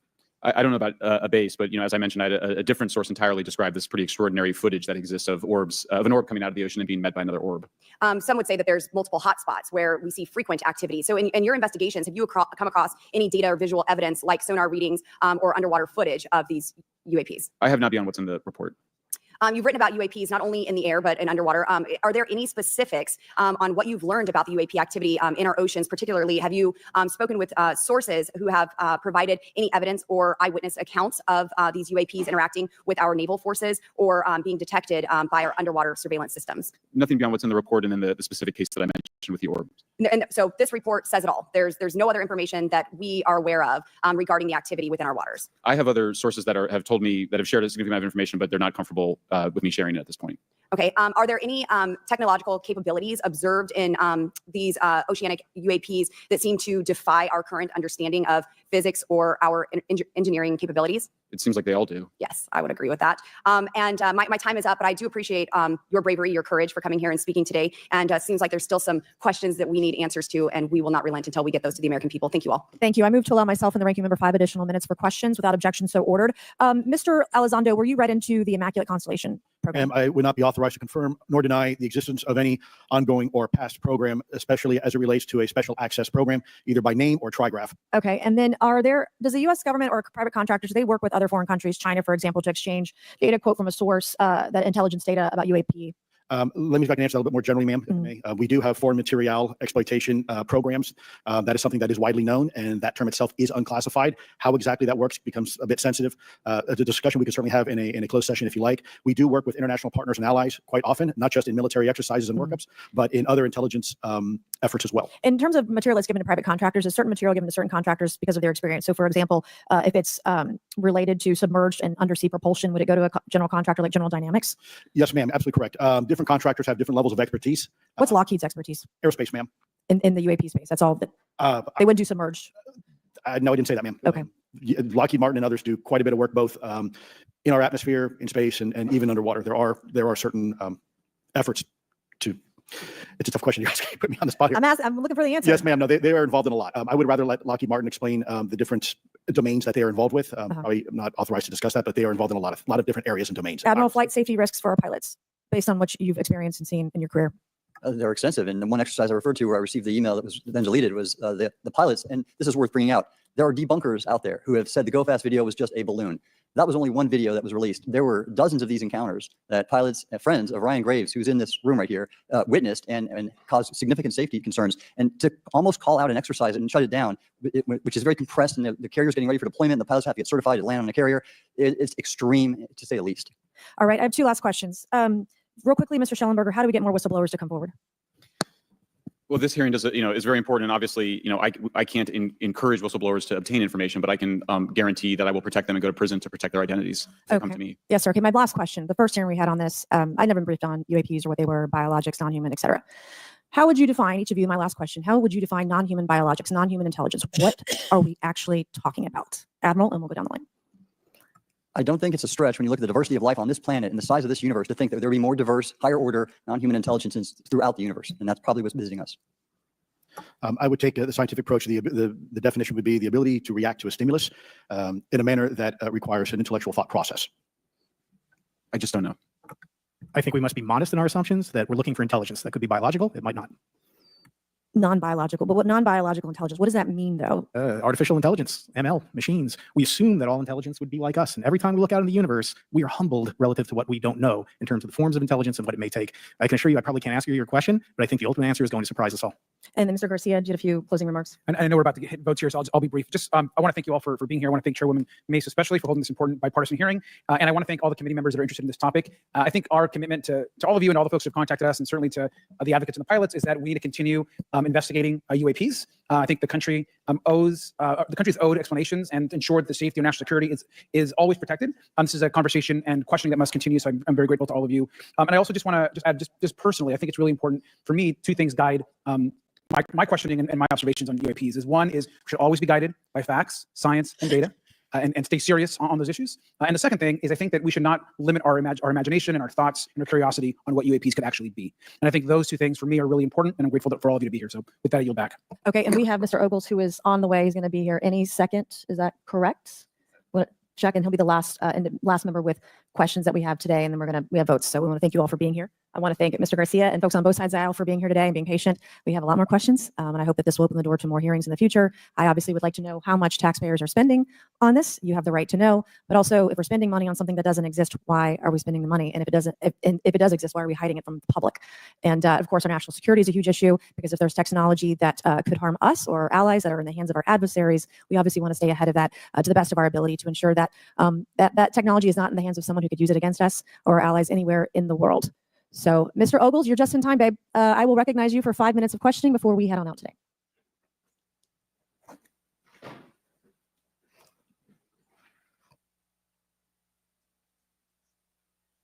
Well, thank you all for being here. And Madam Chairwoman, I'm out of breath because I sprinted to get here. But this is an important hearing. I think we all know that there's something going on. Mr. Elizondo, based on your knowledge of UAP sightings, do you believe it's fair to say that they're especially common near nuclear sites? Yes, sir. Mr. Congressman, I absolutely am convinced of that, as are my colleagues inside the government. And the reason why I pose that question, and this has been one of my talking points from the beginning, is, Oak Ridge is in Tennessee. The so-called weather balloon that drifted, that we now know was controlled, it passed near Oak Ridge. It obviously is a sensitive site. both of interest to our adversaries and to whatever else this is. Because we know that at military installations, at sensitive locations, such as nuclear facilities, that we're seeing this take place. So the question is what is it? Do you believe they've caused an irregular activity, and why might they be interested in those sites? Sir, in some cases, it's actually regular activity. You'd be surprised. There's actually documentation right now that's been submitted. It's not just Oak Ridge. It's Savannah River Site, SRS. It's also Los Alamos. A lot of our sensitive R&D locations appear to be under some sort of surveillance and monitoring. Why? Well, because a lot of innovation comes out of those areas. A lot of new technologies, a lot of, if you will, disruptive technologies that we use for our national defense originates out of those locations, and advanced concepts in physics as well. So if I was doing any type of reconnaissance, even on a foreign adversary, that's a great target to start with. Sure, and again, this has been one of my talking points. I do have questions. What role might the Department of Energy or its subsidiaries or affiliates have in this type of technology, or possessing this type of technology, whether it's ours or others? Mr. Gallaudet, I think your testimony has been pretty clear, but would you please reiterate that do you believe UAPs pose a threat to pilots? Excuse me. Yes, sir. Absolutely. They were threatening Navy pilots during the exercise that I was, my people were involved with in 2015. And it's my understanding they're risking pilot safety, commercial and military today. Well, considering, and I understand that there's a need in some cases to keep certain technologies secret, but you believe that it is posing a threat to our personnel, correct? Yes, sir. So I think it's reasonable to conclude that if there's a threat to our personnel who are serving our country faithfully, that there be oversight. 100%, Congressman. And in fact, that's the one thing that we've not talked about enough during this hearing is the fact that the government, the executive branch, not sharing with Congress what it knows about UAP infringes on your legislative and oversight responsibilities to such an extent that's very concerning. I mean, what else are we, if you look at national security or intelligence or foreign affairs or appropriations, you all have oversight and legislative responsibility regarding those. This UAP issue may be the greatest issue of our time, and it's being hid from you. Well, I mean, and to your point, I think we've seen over the decades that we have certain adversaries like China, like Russia, that technologically speaking are not as advanced as us, that they lack some of the lethality that we have, and that we've seen that they've gone after our technologies and in some cases succeeded, in particular with missile technology. And so again, my concern, whether this technology emanates from us or otherworldly, that we know that we possess it. And where's the accountability?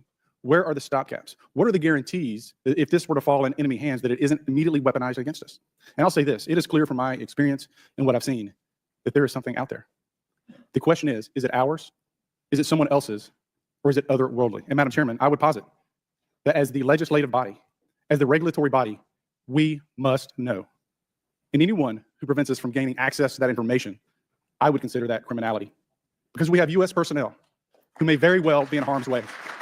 We have technology that ultimately may threaten our very existence. With that, Madam Chairman, I thank you for your indulgence, and I yield back. Thank you, Mr. Ogles. And with that and without objection, all members will have 5 legislative days within which to submit materials and to submit additional written questions for the witnesses, which will be forwarded to the witnesses for their response. If there's no further business without objection, the subcommittee stands adjourned.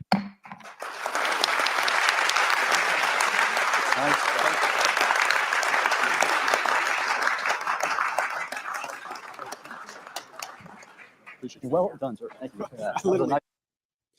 And that is the entirety of the House Oversight and Subcommittee on the UAPs, Part 2.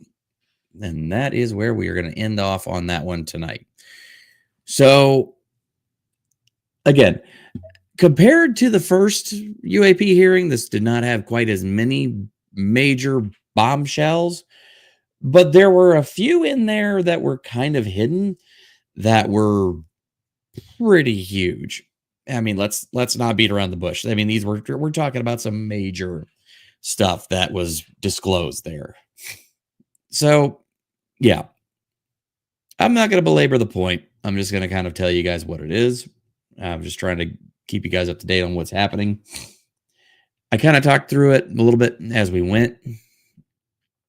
I tried to give you guys up-to-date information as much as I could. I will always be keeping an ear to the ground on this, and you can absolutely bet your bottom dollar that the next one of these hearings that happens, I will definitely be taking a look at it. We will be, if I could try and get off on time so that way I can actually cover this live, I'd be happy to cover it live. This time it just did not pan out that way, but yeah, there's things happening that mean that we might be getting closer to actually knowing the truth and what is out there. There's a lot of questions I have. There have been some things that I've kind of been hearing through the grapevine that there is a rush to disclose all this information for some sort of upcoming event, which is very vague, let's use that word. But there's a lot of information coming out here that means we need to be on this topic, and we need to be paying very, very close attention. That is all I've got for today. I really appreciate all of you hanging out with me, watching through this, staying through the end to the end of the video, and I really would hope that you would go down there, and if you would do me a favor, hit the like. If you're new here, hit the subscribe button and keep an eye out for more videos. I do have more content on the way. I do have new episodes for Real Talk coming out soon. I do have a lot of other things in the pipeline. I've had a little bit of some family stuff going on recently that I've had to take care of, and health related stuff that I've had to take care of. So that's why I've not been around as much. But I just want you to know I'm still here. I'm still standing, and I'm going to still keep on going, and I'm going to keep it up as long as I can. So as always, folks, I appreciate you. I love you. And stay curious out there, because they can't keep us in the dark forever.